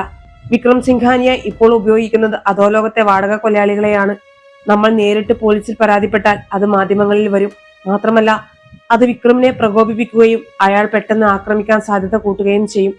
നമുക്ക് ഔദ്യോഗികമല്ലാത്ത ഒരു സഹായം വേണം, നേഹ പറഞ്ഞു. എന്ത് സഹായം നേഹ? എനിക്ക് എന്റെ കുടുംബത്തെ സംരക്ഷിച്ചേ മതിയാകൂ. എന്ത് വില കൊടുത്തു? എനിക്കൊരു സുഹൃത്തുണ്ട്, ഡൽഹി പോലീസിലെ ക്രൈംബ്രാഞ്ച് ACP ദേവദത്ത്. അധോലോക സംഘങ്ങൾക്ക് അയാളൊരു പേടി സ്വപ്നമാണ്. നമുക്ക് നാളെ രാവിലെ തന്നെ അദ്ദേഹത്തെ കാണാം. അനൌദ്യോഗികമായി നമുക്ക് അദ്ദേഹത്തിന്റെ സഹായം തേടാം. പിറ്റേന്ന് നേരം വെളുത്തത് അഞ്ജലി അറിഞ്ഞില്ല. സൂര്യൻ ഉദിക്കുന്നതിന് മുൻപ് തന്നെ അവൾ തയ്യാറായിരുന്നു. ഓഫീസിലേക്ക് പോകുന്നതിന് പകരം അവൾ നേഹയ്ക്കൊപ്പം നഗരത്തിന് പുറത്തുള്ള ഒരു സ്വകാര്യ ഗസ്റ്റ് ഹൗസിലേക്കാണ് പോയത്. അവിടെ വെച്ചാണ് ACP ദേവദത്തിനെ അവർ കണ്ടുമുട്ടിയത്. ഉയരം കൂടിയ ഗൗരവക്കാരനായ ഒരു മനുഷ്യൻ. അയാളുടെ കണ്ണുകളിൽ അപാരമായ തീക്ഷ്ണതയുണ്ടായിരുന്നു. അഞ്ജലി തന്റെ ഫോണിലെ ആ സന്ദേശവും ചിത്രങ്ങളും അദ്ദേഹത്തെ കാണിച്ചു. എല്ലാം വളരെ ശ്രദ്ധയോടെ കേട്ട ശേഷം ദേവദത്ത് പറഞ്ഞു, ജയിലിൽ കിടക്കുന്ന ആ വിഷപ്പാമ്പ് പുറത്തുള്ളതിനേക്കാൾ അപകടകാരിയാണ് അഞ്ജലി മാഡം. അവന് നഷ്ടപ്പെടാൻ ഒന്നുമില്ല. വിക്രം സിംഘാനിയ കോണ്ടാക്ട് ചെയ്തിരിക്കുന്നത് കാലിയ എന്നറിയപ്പെടുന്ന ഗുണ്ടാത്തലവനെയാണ്. ആ കറുത്ത വണ്ടി അവരുടേതാണ്. അവരെ പിടിക്കാൻ എനിക്ക് യാതൊരു ബുദ്ധിമുട്ടില്ല. പക്ഷേ ഒരു ഗുണ്ടയെ പിടിച്ചാൽ വിക്രം പണം കൊടുത്ത് മറ്റൊരുവനെ ഇറക്കും. നിങ്ങളുടെ കുടുംബത്തിന് ചുറ്റും നമ്മൾ ഒരു അദൃശ്യമായ കവചം തീർക്കണം. ഞാൻ എന്ത് ചെയ്യണം സാർ? അഞ്ജലി ചോദിച്ചു. ഞാൻ മഫ്തിയിൽ എന്റെ ഏറ്റവും മികച്ച കുറച്ച് പോലീസുകാരെ നിങ്ങളുടെ വീടിനും അനുജത്തിക്കും ചുറ്റും ഷാഡോ ആയി നിർത്താം. അതുകൂടാതെ നിങ്ങളൊരു പ്രൈവറ്റ് സെക്യൂരിറ്റി ഏജൻസിയെ കൂടി നിയോഗിക്കണം. നിങ്ങളുടെ കുടുംബത്തിന് യാതൊരു സംശയവും തോന്നാത്ത രീതിയിൽ അവരെ സംരക്ഷിക്കണം. വീട്ടിൽ തിരിച്ചെത്തിയ അഞ്ജലി അച്ഛനെയും അമ്മയും ആരെയും ഹാളിലേക്ക് വിളിച്ചു വരുത്തി. അവരുടെ മുഖത്തേക്ക് നോക്കുമ്പോൾ അവരുടെ ഉള്ളു പിടയുന്നുണ്ടായിരുന്നു. അച്ഛാ, അമ്മേ, എന്റെ പുതിയ CEO പദവി കാരണം കമ്പനിക്ക് പുറത്ത് എനിക്ക് ചില ശത്രുക്കളുണ്ട്. കോർപ്പറേറ്റ് ലോകത്തെ വൈരാഗ്യങ്ങൾ ചിലപ്പോൾ ഭീഷണികളായി മാറാറുണ്ട്. അതുകൊണ്ട് നമ്മുടെ സുരക്ഷയ്ക്കായി ഞാൻ കുറച്ച് സെക്യൂരിറ്റി ഗാർഡ്സിനെ ഏർപ്പാടാക്കിയിട്ടുണ്ട്. ആരും പേടിക്കാനൊന്നുമില്ല, ഇതൊരു പ്രോട്ടോകോൾ മാത്രമാണ്. അവളത് വളരെ ലാഘവത്തോടെയാണ് പറഞ്ഞതെങ്കിലും ആര്യയുടെ കണ്ണുകളിൽ ഒരു സംശയം നിഴലിച്ചിരുന്നു. ലണ്ടനിൽ നിന്നും ബിസിനസ് പഠിച്ചു വന്ന അവൾക്ക് കാര്യങ്ങൾ അത്ര ലളിതമല്ലെന്ന് മനസ്സിലായിരുന്നു. പക്ഷെ ചേച്ചിയെ കൂടുതൽ ബുദ്ധിമുട്ടിക്കാതിരിക്കാൻ അവൾ ഒന്നും ചോദിച്ചില്ല. അന്ന് ഉച്ചയോടെ തന്നെ വിരമിച്ച കമാൻഡോകൾ ഉൾപ്പെടുന്ന ഒരു എലൈറ്റ് പ്രൈവറ്റ് സെക്യൂരിറ്റി ടീം അഞ്ജലിയുടെ വീടിന്റെ സുരക്ഷ ഏറ്റെടുത്തു. പൂന്തോട്ടക്കാരനായും ഡ്രൈവറായും അയൽവാസികളായും ഒക്കെ അവർ ആ വീടിന് ചുറ്റും ഒരു വൻമതിൽ തീർത്തു. 2 ദിവസങ്ങൾക്ക് ശേഷം ആര്യ തന്റെ പഴയ കോളേജിലേക്ക് ചില സർട്ടിഫിക്കറ്റുകൾ വാങ്ങാനായി പോവുകയായിരുന്നു. അഞ്ജലി ഏർപ്പാടാക്കിയ പുതിയ ഡ്രൈവറാണ് വണ്ടി ഓടിച്ചിരുന്നത്. നഗരത്തിലെ തിരക്കേറിയ ഒരു സിഗ്നലിൽ വണ്ടി നിർത്തിയപ്പോൾ പെട്ടെന്ന് എവിടെ നിന്നോ ആ നമ്പർ പ്ലേറ്റില്ലാത്ത കറുത്ത സ്കോർപിയോ അവരുടെ വണ്ടിക്ക് കുറുകെ വന്നു നിന്നു. അതിൽ നിന്നും ആയുധങ്ങളുമായി മുഖംമൂടി ധരിച്ച 4 പേർ പുറത്തേക്ക് ചാടി. ആര്യ ഭയന്ന് അലറിപ്പോയി. അവളുടെ നെഞ്ചിടിപ്പ് നിലയ്ക്കുന്നത് പോലെ തോന്നി. എന്നാൽ വിക്രം സിംഘാനിയുടെ ഗുണ്ടകൾ പ്രതീക്ഷിച്ചതുപോലെയല്ല കാര്യങ്ങൾ നടന്നത്. അവർ ആര്യയുടെ കാറിനടുത്തേക്ക് എത്തുന്നതിന് മുൻപ് തന്നെ തൊട്ടു പിന്നാലെ ഉണ്ടായിരുന്ന ഒരു സാധാരണ ബൊലേറോ ജീപ്പിൽ നിന്നും ACP ദേവദത്തിന്റെ ഷാഡോ പോലീസുകാരും സിവിൽ ഡ്രസ്സിലുണ്ടായിരുന്ന പ്രൈവറ്റ് കമാൻഡോകളും മിന്നൽ വേഗത്തിൽ പുറത്തേക്ക് കുതിച്ചു. ഞൊടിയിടയിൽ അവർ ആ ഗുണ്ടകളെ വളഞ്ഞു. തങ്ങൾ ഒരു വലിയ കെണിയിലാണ് വീണിരിക്കുന്നതെന്ന് മനസ്സിലാക്കിയ ഗുണ്ടകൾക്ക് ഒന്നും ചെയ്യാൻ കഴിഞ്ഞില്ല. പോലീസിന്റെ തോക്കുകൾക്ക് മുന്നിൽ അവർക്ക് ആയുധങ്ങൾ താഴെയിടേണ്ടി വന്നു. ആര്യയുടെ വണ്ടി യാതൊരു പോറലുമേൽക്കാതെ സുരക്ഷിതമായി അവിടെ നിന്ന് മാറ്റി. ഓഫീസിലിരുന്ന് മീറ്റിംഗിൽ പങ്കെടുക്കുകയായിരുന്ന അഞ്ജലിയുടെ ഫോണിലേക്ക് ദേവദത്തിന്റെ മെസ്സേജ് വന്നു. Operation success. അവറ്റകളെ ഞങ്ങൾ പൊക്കി. നിങ്ങളുടെ അനുജത്തി സേഫാണ്. അഞ്ജലി ദീർഘമായി നിശ്വസിച്ചു. കണ്ണുകൾ ഇറുകിയടച്ചു തുറന്നപ്പോൾ അവളുടെ മുഖത്ത് വല്ലാത്തൊരു രൗദ്രഭാവം നിറഞ്ഞിരുന്നു. അവൾ മീറ്റിംഗ് ഹാളിൽ നിന്നും തന്റെ ക്യാബിനിലേക്ക് തിരികെ നടന്നു. ഫോൺ എടുത്ത് വിക്രം സിംഘാനിയ മെസ്സേജ് അയച്ച അതേ നമ്പറിലേക്ക് അവൾ ഒരു മറുപടി ടൈപ്പ് ചെയ്യാൻ തുടങ്ങി. അവളുടെ വിരലുകൾ സ്ക്രീനിൽ അമരുമ്പോൾ അതിലൊരു CEOയുടെ ശാന്തതയായിരുന്നില്ല. സ്വന്തം രക്തത്തെ സംരക്ഷിക്കാൻ കൊടുങ്കാറ്റായി മാറുന്ന ഒരു പെണ്ണിന്റെ പ്രതികാരമായിരുന്നു ഇത്. കോർപ്പറേറ്റ് ബോർഡ് റൂം അല്ല വിക്രം, എന്റെ സ്വന്തം കുടുംബമാണ്. എന്റെ ജീവന്റെ പാതികളെ തൊടാൻ ശ്രമിച്ചാൽ ആ കൈകൾ ഞാൻ വെട്ടിമാറ്റും. നിന്റെ ഗുണ്ടകൾ ഇപ്പോൾ പോലീസിന്റെ ഇടിമുറിയിലാണ്. അവരെ വിശ്വസിച്ച് നിന്റെ ഈ കളി തുടർന്നാൽ നിന്റെ ആ ജയിൽ സെല്ലിനുള്ളിൽ പോലും നിനക്ക് സമാധാനം ഉണ്ടാകില്ല. അഞ്ജലി വെറുമൊരു ബിസിനസ്സുകാരി മാത്രമല്ല, സ്വന്തം ചോരയെ കാക്കാൻ ഏതറ്റം വരെയും പോകുന്നവളാണെന്ന് ഇനി നീ അറിയാൻ പോകുന്നതേയുള്ളൂ. സെന്റ് ബട്ടൺ അമർത്തുമ്പോൾ യുദ്ധം ഇനി തന്റെ നിബന്ധനകളിലായിരിക്കും നടക്കുക എന്ന് അഞ്ജലി തീരുമാനിച്ചുറപ്പിച്ചിരുന്നു. പോലീസിന്റെ കനത്ത സുരക്ഷയിൽ ആര്യ വീട്ടിലേക്ക് കയറി വരുമ്പോൾ അഞ്ജലി പൂമുഖത്ത് തന്നെ കാത്തു നിൽക്കുന്നുണ്ടായിരുന്നു. മരണത്തിന്റെ വക്കിൽ നിന്നും തിരിച്ചു വന്നതിന്റെ ഞെട്ടൽ ആര്യയുടെ മുഖത്ത് വ്യക്തമായിരുന്നു. വണ്ടിയിൽ നിന്നിറങ്ങിയ ഉടനെ അവൾ ഓടി വന്ന് അഞ്ജലിയെ കെട്ടിപ്പിടിച്ച് പൊട്ടിക്കരഞ്ഞു. അഞ്ജലിയുടെ കണ്ണുകളും നിറഞ്ഞിരുന്നു. പക്ഷേ അവളത് പുറത്തു കാണിച്ചില്ല. തന്റെ കണ്ണീർ ആര്യയെ കൂടുതൽ തളർത്തുമെന്ന് അവൾക്കറിയാമായിരുന്നു. ഒരു അമ്മയുടെ വാത്സല്യത്തോടെ അവൾ ആര്യയുടെ മുടിയിഴകളിൽ തലോടി. ഒന്നുമില്ല മോളെ, ചേച്ചിയില്ലേ ഇവിടെ, ആർക്കും നിന്നെ ഒന്നും ചെയ്യാൻ കഴിയില്ല. അഞ്ജലി അവളെ ആശ്വസിപ്പിച്ചു. അകത്ത് അച്ഛനും അമ്മയും TV കാണുകയായിരുന്നു. അവരെ ഈ വിവരങ്ങൾ അറിയിച്ച് ഭയപ്പെടുത്തേണ്ട എന്ന് അഞ്ജലി നേരത്തെ തന്നെ ദേവദത്തിനോട് പറഞ്ഞിരുന്നു. അതുകൊണ്ട് പുറത്തു നടന്നതൊന്നും വീട്ടുകാർ അറിഞ്ഞിരുന്നില്ല. ആര്യയെ പതിയെ അവളുടെ മുറിയിലേക്ക് കൊണ്ടുപോയി ഉറക്കെ കിടത്തിയ ശേഷം അഞ്ജലി താഴേക്ക് വന്നു. അവളുടെ ഉള്ളിലെ ഭയം ഇപ്പോൾ പൂർണ്ണമായും രോഷത്തിന് വഴിമാറിയിരുന്നു. കേവലം പ്രതിരോധം കൊണ്ട് മാത്രം ഈ യുദ്ധം ജയിക്കാൻ കഴിയില്ലെന്ന് അവൾ തിരിച്ചറിഞ്ഞു. പാമ്പിനെ പേടിച്ച് എന്നും മാളത്തിന് കാവലിരിക്കാൻ കഴിയില്ലല്ലോ. ആ മാളം അടയ്ക്കുക തന്നെ വേണം. വിക്രം സിംഘാനിയ എന്ന ശത്രുവിനെ ജയിലഴികൾക്കുള്ളിൽ പോലും സമാധാനമായി ഉറങ്ങാൻ അനുവദിക്കില്ലെന്ന് അവൾ ഉറപ്പിച്ചു. പിറ്റേന്ന് രാവിലെ നിപ്പോൺ ഇന്നോവേഷൻസിന്റെ ഡൽഹി ഓഫീസിലെ കോൺഫറൻസ് റൂമിൽ അതീവ രഹസ്യമായ ഒരു മീറ്റിംഗ് നടക്കുകയായിരുന്നു. അഞ്ജലിക്ക് പുറമെ അവിടെ ഉണ്ടായിരുന്നത് ACP ദേവദത്ത്, നേഹ, പിന്നെ കമ്പനിയുടെ ചീഫ് സൈബർ സെക്യൂരിറ്റി ഓഫീസറായ മായ എന്നിവരായിരുന്നു. ദേവദത്ത് കാര്യങ്ങൾ വിശദീകരിക്കാൻ തുടങ്ങി. മാഡം, ഇന്നലെ പിടികൂടിയ ഗുണ്ടകളെ ഞങ്ങൾ ചോദ്യം ചെയ്തു. അവർക്ക് നേരിട്ട് വിക്രം സിംഘാനിയയുമായി യാതൊരു ബന്ധവുമില്ല. ഡൽഹിയിലെ ലോക്കൽ ഗുണ്ടാത്തലവനായ കാലിയ വഴിയാണ് ഡീൽ നടന്നത്. എന്നാൽ ഇതിൽ ശ്രദ്ധിക്കേണ്ട ഒരു കാര്യമുണ്ട്. ഈ കാലിയയ്ക്ക് വിക്രം പണം കൈമാറുന്നത് സാധാരണ ബാങ്ക് വഴിയല്ല, മറിച്ച് ഡാർക്ക് വെബിലൂടെ ക്രിപ്റ്റോ കറൻസി ആയാണ്. കോടിക്കണക്കിന് രൂപയുടെ ബിറ്റ്കോയിനുകൾ വിക്രമിന്റെ ഏതോ രഹസ്യ വാലറ്റിലുണ്ട്. ആ പണമുള്ളത് കൊണ്ടാണ് ജയിലിനുള്ളിൽ അയാൾക്ക് മൊബൈൽ ഫോണും VIP സൗകര്യങ്ങളും ലഭിക്കുന്നത്. പണമാണ് അവന്റെ അഹങ്കാരം. അഞ്ജലി മായയുടെ മുഖത്തേക്ക് നോക്കി. മായ, വിക്രം സിംഘാനിയുടെ ആ രഹസ്യ വാലറ്റ് നമുക്ക് ട്രാക്ക് ചെയ്യാൻ കഴിയുമോ? മായ തന്റെ ലാപ്ടോപ്പ് തുറന്നു. അവളുടെ വിരലുകൾ കീബോർഡിൽ വേഗത്തിൽ ചലിക്കാൻ തുടങ്ങി. മാം, ഡാർക്ക് വെബിലെ ഇടപാടുകൾ ട്രാക്ക് ചെയ്യുക എന്നത് കുറച്ച് ബുദ്ധിമുട്ടുള്ള കാര്യമാണ്. പക്ഷേ വിക്രം ജയിലിലിരുന്ന് സ്മാർട്ട് ഫോൺ ഉപയോഗിച്ചാണ് ഈ ട്രാൻസാക്ഷൻ ചെയ്യുന്നത്. ആ ഫോണിന്റെ IP അഡ്രസ്സും സിഗ്നലും ACP സാർ തരികയാണെങ്കിൽ അവന്റെ ഡിജിറ്റൽ ഫുട് പ്രിന്റ് ഞാൻ കണ്ടുപിടിക്കാം. ദേവദത്ത് ഒരു ചിരിയോടെ പറഞ്ഞു. അത് ഞാൻ ഇന്നലെ രാത്രി തന്നെ ശേഖരിച്ചിട്ടുണ്ട്. അദ്ദേഹം ഒരു പെൻഡ്രൈവ് മായയ്ക്ക് കൈമാറി. വിക്രം സിംഘാനിയെ കരുതിയിരിക്കുന്നത് അവന്റെ പണം സുരക്ഷിതമാണെന്നാണ്. അഞ്ജലിയുടെ ചുണ്ടിൽ പ്രതികാരത്തിന്റെ ഒരു മന്ദഹാസം വിരിഞ്ഞു. ഒരു CEO എന്ന നിലയിൽ മറ്റൊരു കമ്പനിയെ എങ്ങനെ തകർക്കാമെന്ന് എനിക്ക് നന്നായി അറിയാം. പക്ഷേ ഒരു വ്യക്തിയുടെ ജീവവായു എങ്ങനെ ഇല്ലാതാക്കാമെന്ന് ഞാൻ അവനെ ഇന്ന് പഠിപ്പിക്കും. മായ, അവന്റെ ആ ക്രിപ്റ്റോ വാലറ്റ് ഹാക്ക് ചെയ്യുക. അതിലെ ഓരോ കോയിനും ഒരു ഇന്റർനാഷണൽ ചാരിറ്റി ഫണ്ടിലേക്ക് ട്രാൻസ്ഫർ ചെയ്യുക. അവനിനി ഒരു രൂപ പോലും ബാക്കിയുണ്ടാകരുത്. മായ തലകുലുക്കി. അവളുടെ IT ടീം അവിടെ വെച്ച് തന്നെ തങ്ങളുടെ ജോലി ആരംഭിച്ചു. കോർപ്പറേറ്റ് ലോകത്തെ ഏറ്റവും മികച്ച സൈബർ വിദഗ്ധർ ഒരു ക്രിമിനലിന്റെ സാമ്പത്തിക അടിത്തറ തകർക്കാൻ ഒന്നിച്ചു ചേർന്നു. മണിക്കൂറുകൾ നീണ്ട പരിശ്രമത്തിനൊടുവിൽ വിക്രമിന്റെ ആ രഹസ്യ ഡിജിറ്റൽ ഖജനാവ് മായ ഭേദിച്ചു. കോടിക്കണക്കിന് രൂപയുടെ ക്രിപ്റ്റോ കറൻസികൾ നിമിഷ നേരം കൊണ്ട് അപ്രത്യക്ഷമായി. തീഹാർ ജയിലിലെ സെല്ലിലിരുന്ന് വിക്രം അസ്വസ്ഥനായി അങ്ങോട്ടും ഇങ്ങോട്ടും നടക്കുകയായിരുന്നു. തന്റെ ഗുണ്ടകൾ പിടിക്കപ്പെട്ടുവെന്ന വാർത്ത അയാൾ അറിഞ്ഞിരുന്നു. അഞ്ജലിയുടെ വാട്സപ്പ് സന്ദേശം അയാളുടെ ഉറക്കം കെടുത്തി. എങ്കിലും തന്റെ കയ്യിലുള്ള പണത്തിന്റെ അഹങ്കാരത്തിൽ അയാൾ വീണ്ടും കാലിയെ വിളിക്കാൻ ഫോൺ എടുത്തു. പെട്ടെന്ന് അയാളുടെ ഫോൺ സിഗ്നൽ നഷ്ടപ്പെട്ടു. സ്ക്രീനിൽ ഡാർക്ക് വെബിലെ തന്റെ അക്കൗണ്ട് ബാലൻസ് 0 എന്ന് കാണിക്കുന്നത് കണ്ട് അയാളുടെ കണ്ണുകൾ തള്ളിപ്പോയി. ഒരുപക്ഷെ സിസ്റ്റത്തിന്റെ തകരാറാകുമെന്ന് കരുതി അയാൾ വീണ്ടും ഫോൺ റീസ്റ്റാർട്ട് ചെയ്തു. എന്നാൽ ആ അക്കൗണ്ടിലെ കോഡുകൾ എന്നേക്കുമായി നഷ്ടപ്പെട്ടിരുന്നു. അതേസമയം സെല്ലിന്റെ ഇരുമ്പുവാതിൽ തുറന്ന് ജയിൽ വാർഡൻ ഏതാനും പോലീസുകാരും അകത്തേക്ക് കടന്നു വന്നു. വാർഡന്റെ മുഖത്ത് സ്ഥിരമായുള്ള ആ വിധേയത്വത്തിന്റെ ചിരി ഉണ്ടായിരുന്നില്ല. പകരം ഒരുതരം പുച്ഛമായിരുന്നു. സിംഘാനിയ, സമയം കഴിഞ്ഞു. നിന്റെ ഫോൺ ഇങ്ങോട്ട് താ, വാർഡൻ അധികാരത്തോടെ പറഞ്ഞു. എന്ത് സമയം കഴിഞ്ഞെന്ന്? നാളെ നിന്റെ അക്കൗണ്ടിലേക്ക് ഞാൻ ലക്ഷങ്ങൾ അയച്ചു തരാം. എന്റെ ഫോൺ ഇവിടെ തന്നെ ഇരിക്കും, വിക്രം ഗർവോടെ പറഞ്ഞു. വാർഡൻ പരിഹാസത്തോടെ ചിരിച്ചു. നിന്റെ കയ്യിൽ ഇപ്പോൾ ഒരു നയാ പൈസ ഇല്ലെന്ന് എനിക്ക് ഇൻഫർമേഷൻ കിട്ടിക്കഴിഞ്ഞു. പുറത്തുള്ള അധോലോക സംഘങ്ങൾ നിന്നെ കൈവിട്ടു. പണമില്ലാത്ത വിക്രം സിംഘാനിയ വെറും ഒരു സാധാരണ തടവുകാരൻ മാത്രമാണ്. ഇവിടെ ഈ സിമന്റ് തറയിൽ കിടന്ന് നരകിക്കാൻ പോകുന്ന വെറും ഒരു ക്രിമിനൽ. വാർഡൻ ബലമായി അയാളെ കയ്യിൽ നിന്നും ഫോൺ പിടിച്ചു വാങ്ങി. അയാളുടെ സെല്ലിലുണ്ടായിരുന്ന ഫാൻ അടക്കമുള്ള സകല VIP സൗകര്യങ്ങളും എടുത്തു മാറ്റി. ഇരുമ്പുവാതിൽ വലിയ ശബ്ദത്തോടെ അടഞ്ഞപ്പോൾ വിക്രം ആ സെല്ലിലെ കൊടും ഇരുട്ടിൽ പൂർണ്ണമായും ഒറ്റപ്പെട്ടു. പുറം ലോകവുമായി ബന്ധപ്പെടാനുള്ള സകല വഴികളും അടഞ്ഞിരിക്കുന്നു. തന്റെ പണം, അധികാരം, ഗുണ്ടകൾ എല്ലാം ആ ഒറ്റ പെൺകുട്ടിയുടെ ബുദ്ധിക്ക് മുന്നിൽ ഇല്ലാതായിരിക്കുന്നു.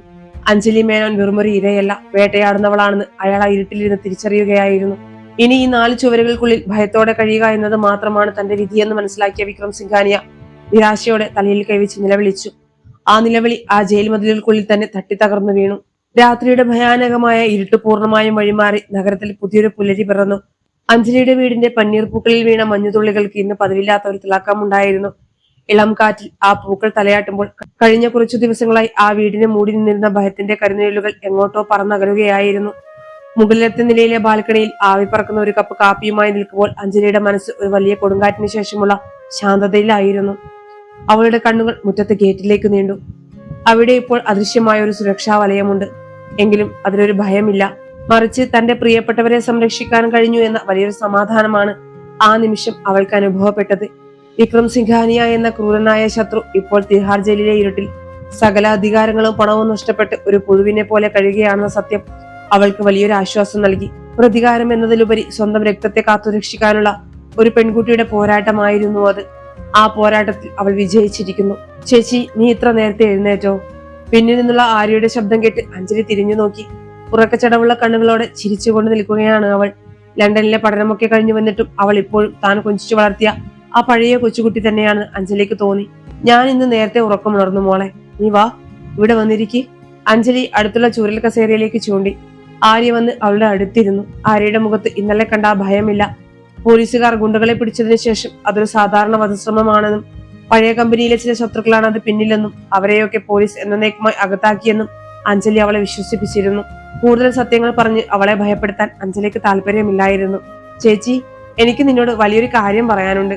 ആര്യ അഞ്ജലിയുടെ കൈകൾ കൂട്ടിപ്പിടിച്ചുകൊണ്ട് പറഞ്ഞു. ഞാൻ ലണ്ടനിൽ പോയി പഠിച്ചത് ബിസിനസ് മാനേജ്മെന്റ് ആണെന്ന് എനിക്ക് അറിയാലോ. അവിടെ ഒരുപാട് വലിയ കമ്പനികളിൽ എനിക്ക് ജോലി ഓഫറുകൾ വന്നിരുന്നു. പക്ഷെ എനിക്ക് അവിടെ നിൽക്കാൻ തോന്നിയില്ല. എനിക്ക് നിന്റെ കൂടെ നിപ്പോൺ ഇന്നോവേഷൻസിൽ ജോലി ചെയ്യണം. നിന്റെ കീഴിൽ നിന്നെ പോലെ ഒരു ധീരയായ ബിസിനസ്സുകാരിയായി എനിക്ക് മാറണം. ആ വാക്കുകൾ കേട്ടപ്പോൾ അഞ്ജലിയുടെ ഹൃദയം നിറഞ്ഞു. ഒരിക്കൽ ആത്മാഭിമാനം വ്രണപ്പെട്ട് കണ്ണീരോടെ നിന്ന താൻ ഇന്ന് സ്വന്തം അനുജത്തിക്ക് പോലും ഒരു മാതൃകയായി മാറിയിരിക്കുന്നു. തീർച്ചയായും മോളെ, നിപ്പോൺ ഇന്നോവേഷൻസിന്റെ വാതിലുകൾ നിനക്കായി എപ്പോഴും തുറന്നു കിടക്കും. പക്ഷേ നീ അവിടെ വരുന്നത് സിഇഒയുടെ അനുജത്തിയായിട്ടാകരുത്, മറിച്ച് നിന്റെ സ്വന്തം കഴിവ് തെളിയിക്കുന്ന ഒരു പ്രൊഫഷണൽ ആയിട്ടാകണം. തീർച്ചയായും ചേച്ചി, ഞാൻ നിനക്ക് അഭിമാനമായി മാറും. ആര്യ സന്തോഷത്തോടെ അവളെ കെട്ടിപ്പിടിച്ചു. അപ്പോഴേക്കും താഴെ നിന്നും അമ്മയുടെ വിളി വന്നു. കുട്ടികളെ, പ്രാതൽ തയ്യാറാണ്, വേഗം താഴേക്ക് വരൂ. ഡൈനിങ് ടേബിളിൽ അന്ന് വലിയൊരു ഉത്സവത്തിന്റെ പ്രതീതിയായിരുന്നു. അച്ഛൻ തന്റെ പഴയ സ്കൂളിലെ കുട്ടികളുടെ കഥകൾ പറഞ്ഞുകൊണ്ട് ചൂടുള്ള അപ്പവും സ്റ്റൂവും കഴിക്കുകയാണ്. അമ്മ അവർക്ക് വിളമ്പി കൊടുക്കുന്നു. അവർക്കിടയിൽ ഇരുന്ന് ഭക്ഷണം കഴിക്കുമ്പോൾ അഞ്ജലി തന്റെ അച്ഛന്റെയും അമ്മയുടെയും മുഖത്തേക്ക് സൂക്ഷിച്ചു നോക്കി. അവരുടെ ചുളിവി വീണ മുഖത്തെ ആ നിഷ്കളങ്കമായ ചിരി മായാതെ കാക്കാൻ തനിക്ക് കഴിഞ്ഞല്ലോ എന്ന് ഓർത്തപ്പോൾ അവളുടെ ഉള്ളിൽ ഒരു വല്ലാത്ത കുളിർമ പടർന്നു. കോർപ്പറേറ്റ് ലോകത്തെ എന്ത് വലിയ സാമ്രാജ്യത്തെക്കാളും അവൾക്ക് വലുത് സ്നേഹം നിറഞ്ഞ ഈ 4 ചുവരുകളായിരുന്നു. ഈ സാമ്രാജ്യത്തിന്റെ കാവലാളാകാൻ കഴിഞ്ഞതാണ് തന്റെ ജീവിതത്തിലെ ഏറ്റവും വലിയ നേട്ടമെന്ന് അവൾ തിരിച്ചറിഞ്ഞു. പ്രാതൽ കഴിഞ്ഞ് തയ്യാറായി അഞ്ജലി ഓഫീസിലേക്ക് തിരിച്ചു. അവളുടെ ഔദ്യോഗിക വാഹനമായ വെളുത്ത BMW കമ്പനിയുടെ പോർച്ചിലേക്ക് കടന്നു ചെല്ലുമ്പോൾ സെക്യൂരിറ്റി ഗാർഡുകൾ വലിയ ആദരവോടെ സല്യൂട്ട് ചെയ്തു. വലിയ ഗ്ലാസ് വാതിലുകൾ കടന്ന് അവൾ ഓഫീസിലേക്ക് പ്രവേശിച്ചു. കമ്പനിയിലെ ഓരോ ജീവനക്കാരുടെയും മുഖത്ത് അവളോടുള്ള അതിയായ സ്നേഹവും ബഹുമാനവും പ്രകടമായിരുന്നു. ഒരു സിഇഒ എന്നതിലുപരി അവരെ ചേർത്ത് പിടിക്കുന്ന ഒരു വലിയ തണലാണ് അവൾ. ക്യാബിലെത്തിയ ഉടനെ നേഹയും മായയും അവിടേക്ക് വന്നു. അവരുടെ മുഖത്തും യുദ്ധം ജയിച്ചതിന്റെ വലിയ ആശ്വാസം ഉണ്ടായിരുന്നു. എല്ലാ പ്രശ്നങ്ങളും അവസാനിച്ചു അഞ്ജലി. ACP സാർ വിളിച്ചിരുന്നു. വിക്രം സിംഗാനിയെ ഇപ്പോൾ ജയിലിലെ അതീവ സുരക്ഷയുള്ള സെല്ലിലേക്ക് മാറ്റിയിട്ടുണ്ട്. അവന് ഇനി പുറം ലോകവുമായി യാതൊരു ബന്ധവും ഉണ്ടാകില്ല. അവന്റെ ഡാർക്ക് വെബ് അക്കൗണ്ടുകൾ പൂർണ്ണമായും നശിക്കപ്പെട്ടു, നേഹ പറഞ്ഞു. Thank you Neha. മായ, നിങ്ങൾ രണ്ടുപേരും ഇല്ലായിരുന്നെങ്കിൽ എനിക്ക് എന്റെ കുടുംബത്തെ സംരക്ഷിക്കാൻ കഴിയില്ലായിരുന്നു. നിങ്ങൾ എന്റെ ജീവനക്കാർ മാത്രമല്ല, എന്റെ സ്വന്തം സഹോദരിമാരാണ്. അഞ്ജലി ഇരുവരുടെയും കൈകൾ ചേർത്ത് പിടിച്ചു. മായയുടെ കണ്ണുകൾ വികാരഭരിതമായി. മാം, ഞങ്ങൾക്ക് നിങ്ങളെ ജീവനാണ്. നിങ്ങൾ കാണിച്ചു തന്ന ധൈര്യമാണ് ഞങ്ങളെ കൊണ്ട് ഇതൊക്കെ ചെയ്യിച്ചത്, മായ പറഞ്ഞു. അഞ്ജലി തന്റെ വലിയ കസേരയിലേക്ക് ചാരിയിരുന്ന് പുറത്തെ തെളിഞ്ഞ ആകാശത്തേക്ക് നോക്കി. തന്റെ ജീവിതത്തിലെ ഇരുണ്ട അധ്യായങ്ങളെല്ലാം അവസാനിച്ചിരിക്കുന്നു. ഇനിയുള്ളത് പ്രകാശത്തിന്റെ നാളുകളാണ്. പുതിയ പ്രൊജക്ടുകൾ, പുതിയ സ്വപ്നങ്ങൾ. അവളുടെ കമ്പനി ഇന്ന് രാജ്യത്തെ തന്നെ ഏറ്റവും മികച്ച IT സ്ഥാപനങ്ങളിൽ ഒന്നാണ്. കുടുംബം തികച്ചും സുരക്ഷിതവും സന്തുഷ്ടവുമാണ്. വിക്രം സിംഗാനിയ എന്ന മനുഷ്യൻ അവളെ പഠിപ്പിച്ച പാഠങ്ങൾ അവളെ കൂടുതൽ ശക്തിയാക്കുക മാത്രമാണ് ചെയ്തത്. അപമാനത്തിൽ നിന്നും ഉയർത്തെഴുന്നേറ്റവൾ ഇന്ന് ഒരു വലിയ സാമ്രാജ്യത്തിന്റെ അധിപയായി തന്റെ പ്രിയപ്പെട്ടവരുടെ കാവൽമാലാഖിയെ തലയുയർത്തി നിൽക്കുകയാണ്. കാലം അവൾക്കായി ഒരുക്കി വെച്ച ഏറ്റവും മനോഹരമായ സമ്മാനമായിരുന്നു ആ സമാധാനം. വിജയത്തിന്റെ അവസാന പടവുകളിലേക്ക് അവൾ വളരെ ശാന്തമായി കാലെടുത്ത് വെക്കാൻ ഒരുങ്ങുകയായിരുന്നു. കാലം വീണ്ടും ശാന്തമായ ഒരു നദിയായി ഒഴുകാൻ തുടങ്ങിയിരുന്നു. വിക്രം സിംഗാനിയ തിഹാർ ജയിലിന്റെ കൊടുമിരുട്ടറയിൽ സകല പണവും സ്വാധീനവും നഷ്ടപ്പെട്ട് സ്വന്തം കർമ്മങ്ങളുടെ ഫലം അനുഭവിച്ചു തീർക്കുമ്പോൾ അഞ്ജലിയുടെ ജീവിതത്തിൽ ഇപ്പോൾ പ്രകാശമാനമായ ഒരു വസന്തകാലമായിരുന്നു. ഭയത്തിന്റെ കരിനിഴലുകൾ പൂർണ്ണമായി ഒഴിഞ്ഞുപോയ ആ ദിവസങ്ങളിൽ അവളുടെ കുടുംബം പഴയതിനേക്കാൾ കൂടുതൽ സന്തോഷത്തിലായി. അന്ന് നിപ്പോൺ ഇന്നോവേഷൻസിന്റെ ഡൽഹി ഹെഡ്ക്വാർട്ടേഴ്സ് ഒരു വലിയ ഉത്സവത്തിനായി ഒരുങ്ങിയിരുന്നു. കമ്പനിയുടെ ഫൗണ്ടർ ആൻഡ് ചെയർമാൻ സാക്ഷാൽ മിസ്റ്റർ ഹിരോഷി തനക ജപ്പാനിൽ നിന്നും നേരിട്ട് ഡൽഹി ഓഫീസിലേക്ക് വരുന്ന ദിവസമാണ്. അഞ്ജലിയുടെ സത്യസന്ധതയും കഴിവും തിരിച്ചറിഞ്ഞ് അവൾക്ക് ഈ കമ്പനിയുടെ CEO പദവി നൽകിയത് അദ്ദേഹമായിരുന്നു. അതിനുശേഷം വീഡിയോ കോൺഫറൻസുകളിലൂടെ മാത്രമായിരുന്നു അവർ സംസാരിച്ചിരുന്നത്. കൃത്യം 10 മണിക്ക് മിസ്റ്റർ തനകയുടെ വാഹനം ഓഫീസ് പോർച്ചിലെത്തി. വെളുത്ത മുടിയും ഗൗരവവും എന്നാൽ വാത്സല്യവും നിറഞ്ഞ മുഖമുള്ള ആ ജാപ്പനീസ് വ്യവസായിയെ അഞ്ജലി നേരിട്ട് ചെന്ന് സ്വീകരിച്ചു. പരമ്പരാഗതമായ ജാപ്പനീസ് രീതിയിൽ തലകുനിച്ച് പരസ്പരം അഭിവാദ്യം ചെയ്തു. അദ്ദേഹത്തിന്റെ കണ്ണുകളിൽ അഞ്ജലിയോടുള്ള അതിയായ ബഹുമാനം നേളിച്ചിരുന്നു. ഓഫീസിലെ എല്ലാ ജീവനക്കാരെയും അഭിവാദ്യം ചെയ്ത ശേഷം മിസ്റ്റർ തനക അഞ്ജലിയുടെ ക്യാബിനിലേക്ക് എത്തി. അവിടെ നേഹയുമായും അദ്ദേഹത്തെ കാത്തു നിൽപ്പുണ്ടായിരുന്നു. ഒരു കപ്പ് ജാപ്പനീസ് ഗ്രീൻ ടീ കുടിച്ചുകൊണ്ട് അദ്ദേഹം സംസാരിക്കാൻ തുടങ്ങി. മിസ് അഞ്ജലി. വളരെ ശാന്തവും എന്നാൽ ഗാംഭീര്യവും ഉള്ളതായിരുന്നു അദ്ദേഹത്തിന്റെ ശബ്ദം. കഴിഞ്ഞ കുറച്ചു നാളുകളായി നിങ്ങൾ നേരിട്ട അഗ്നിപരീക്ഷകളെ കുറിച്ച് ഞാൻ അറിഞ്ഞു. ഒരു ബിസിനസ് സാമ്രാജ്യത്തെ സംരക്ഷിക്കുന്നതിനേക്കാൾ വളരെ വലുതാണ് സ്വന്തം രക്തത്തെയും കുടുംബത്തെയും സംരക്ഷിക്കുക എന്നത്. കോർപ്പറേറ്റ് ലോകത്തെ ശത്രുത നിങ്ങളുടെ ജീവന്റെ പാതികളായ അച്ഛനും അമ്മയ്ക്കും അനുജത്തിക്കും നേരെ തിരിഞ്ഞപ്പോൾ പോലും ഒട്ടും പതറാതെ നിങ്ങൾ ആ പ്രതിസന്ധിയെ നേരിട്ടു. ഒരു തുള്ളി ചോര പോലും ചീന്താതെ ആ ക്രിമിനലിനെ നിയമത്തിന്റെ മുന്നിൽ നിങ്ങൾ നിരായുധനാക്കി. അഞ്ജലി നിറഞ്ഞ ചിരിയോടെ പറഞ്ഞു. അങ്ങ് എന്നിൽ അർപ്പിച്ച വിശ്വാസവും എന്റെ കുടുംബത്തിന്റെ പ്രാർത്ഥനയുമാണ് എനിക്ക് ആ കരുത്ത് നൽകിയത്. ഞങ്ങളുടെ ജാപ്പനീസ് സംസ്കാരത്തിൽ കിൻസുഗി എന്നൊരു കലയുണ്ട്. മിസ്റ്റർ തനക പുഞ്ചിരിയോടെ തുടർന്നു. പൊട്ടിയ മൺപാത്രങ്ങളെ സ്വർണ്ണം കൊണ്ട് ഒട്ടിച്ചു ചേർക്കുന്ന രീതിയാണത്. തകർന്നു വീണതിനെ മുൻപുണ്ടായിരുന്നതിനേക്കാൾ കൂടുതൽ മനോഹരവും മൂല്യമുള്ളതുമാക്കി മാറ്റുന്ന വിദ്യ. അഞ്ജലി, നിങ്ങളുടെ ജീവിതം ഒരു കിൻസുഗി പോലെയാണ്. വർഷങ്ങൾക്ക് മുൻപ് വിക്രം സിംഗാനിയ നിങ്ങൾക്ക് നൽകിയ ആ വലിയ അപമാനത്തിൽ നിന്നും നിങ്ങൾ തകർന്നു വീഴാതെ സ്വന്തം ആത്മാഭിമാനം എന്ന സ്വർണ്ണം കൊണ്ട് നിങ്ങളുടെ ജീവിതത്തെ നിങ്ങൾ വിളക്കിയെടുത്തു. ഇന്ന് നിങ്ങൾ ഒരു സാധാരണ സിഇഒ അല്ല, എന്റെ മകളെ പോലെയാണ്. ആ വാക്കുകൾ കേട്ടപ്പോൾ അഞ്ജലിയുടെ കണ്ണുകൾ ഈറനണിഞ്ഞു. ലോകത്തിന്റെ നെറുകയിൽ നിൽക്കുന്ന ഒരു വലിയ വ്യവസായിയിൽ നിന്നും കിട്ടുന്ന ഈ അംഗീകാരം അവളുടെ സകല കഷ്ടപ്പാടുകൾക്കുമുള്ള വലിയൊരു പ്രതിഫലമായിരുന്നു. അപ്പോഴാണ് ക്യാബിന്റെ വാതിൽ പതുക്കെ തുറക്കപ്പെട്ടത്. ലണ്ടനിൽ നിന്നും ബിസിനസ് പഠനം പൂർത്തിയാക്കി വന്ന അഞ്ജലിയുടെ അനുജത്തി ആര്യയായിരുന്നു അത്. അഞ്ജലി ഏർപ്പാടാക്കിയ ഇന്റർവ്യൂവിനായി വന്നതാണ് അവൾ. കയറി വരൂ ആര്യ. മിസ്റ്റർ തനക അവളെ സ്വാഗതം ചെയ്തു. അദ്ദേഹം ആര്യയുടെ റെസ്യൂമയിലൂടെ കണ്ണോടിച്ചു. ലണ്ടൻ സ്കൂൾ ഓഫ് എക്കണോമിക്സിൽ നിന്നുള്ള മികച്ച ഗ്രേഡുകൾ, വെരി ഗുഡ്. പക്ഷെ ആര്യ, ലോകത്തെ ഏറ്റവും വലിയ യൂണിവേഴ്സിറ്റിയേക്കാൾ വലിയൊരു പാഠപുസ്തകം നിങ്ങളുടെ വീട്ടിലുണ്ട്. നിങ്ങളുടെ ചേച്ചി. മൂല്യങ്ങളും ധാർമ്മികതയും കൈവിടാതെ എങ്ങനെ വലിയ വിജയങ്ങൾ വെട്ടിപ്പിടിക്കാമെന്ന് അവളിൽ നിന്ന് നിങ്ങൾ പഠിക്കണം. നിപ്പോൺ ഇന്നോവേഷൻസിന്റെ കുടുംബത്തിലേക്ക് നിങ്ങൾക്ക് സ്വാഗതം. ആര്യ അതിയായ സന്തോഷത്തോടെ അഞ്ജലിയെ നോക്കി. അവളുടെ ചേച്ചിയാണ് അവളുടെ ഏറ്റവും വലിയ ഹീറോ എന്ന് ആ കണ്ണുകൾ പറയുന്നുണ്ടായിരുന്നു. വൈകുന്നേരം മീറ്റിംഗുകളെല്ലാം കഴിഞ്ഞ് മിസ്റ്റർ തനക മടങ്ങാൻ നേരം അഞ്ജലിക്ക് ഒരു സമ്മാനം നൽകി. മനോഹരമായ ഒരു ബോൺസായി മരമായിരുന്നു അത്. ഇത് നിങ്ങളുടെ മാതാപിതാക്കൾക്കുള്ള എന്റെ സമ്മാനമാണ്. വേരുകൾ ഉറപ്പിച്ചു നിർത്തുന്ന ക്ഷമയുടെയും സമാധാനത്തിന്റെയും പ്രതീകമാണിത്. അവരെ എന്റെ അന്വേഷണം അറിയിക്കുക, അദ്ദേഹം പറഞ്ഞു. അന്ന് രാത്രി അഞ്ജലി വീട്ടിലെത്തുമ്പോൾ മുറ്റത്ത് നിലാവുണ്ടായിരുന്നു.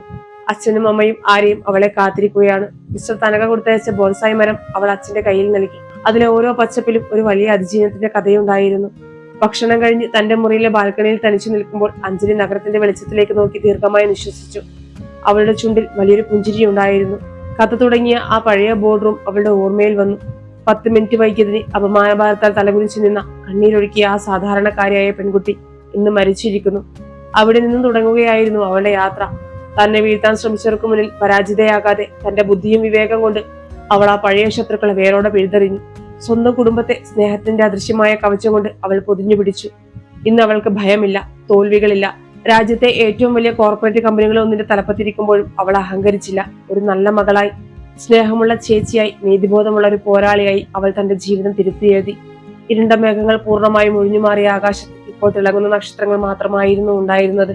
സമാധാനത്തിന്റെ സ്വർണ്ണനൂലുകളാൽ നെയ്തെടുത്ത ഒരു പുതിയ സാമ്രാജ്യത്തിന്റെ അധിപയായി അഞ്ജലി മേനോൻ എക്കാലത്തേക്കും തലയുയർത്തി നിന്നു.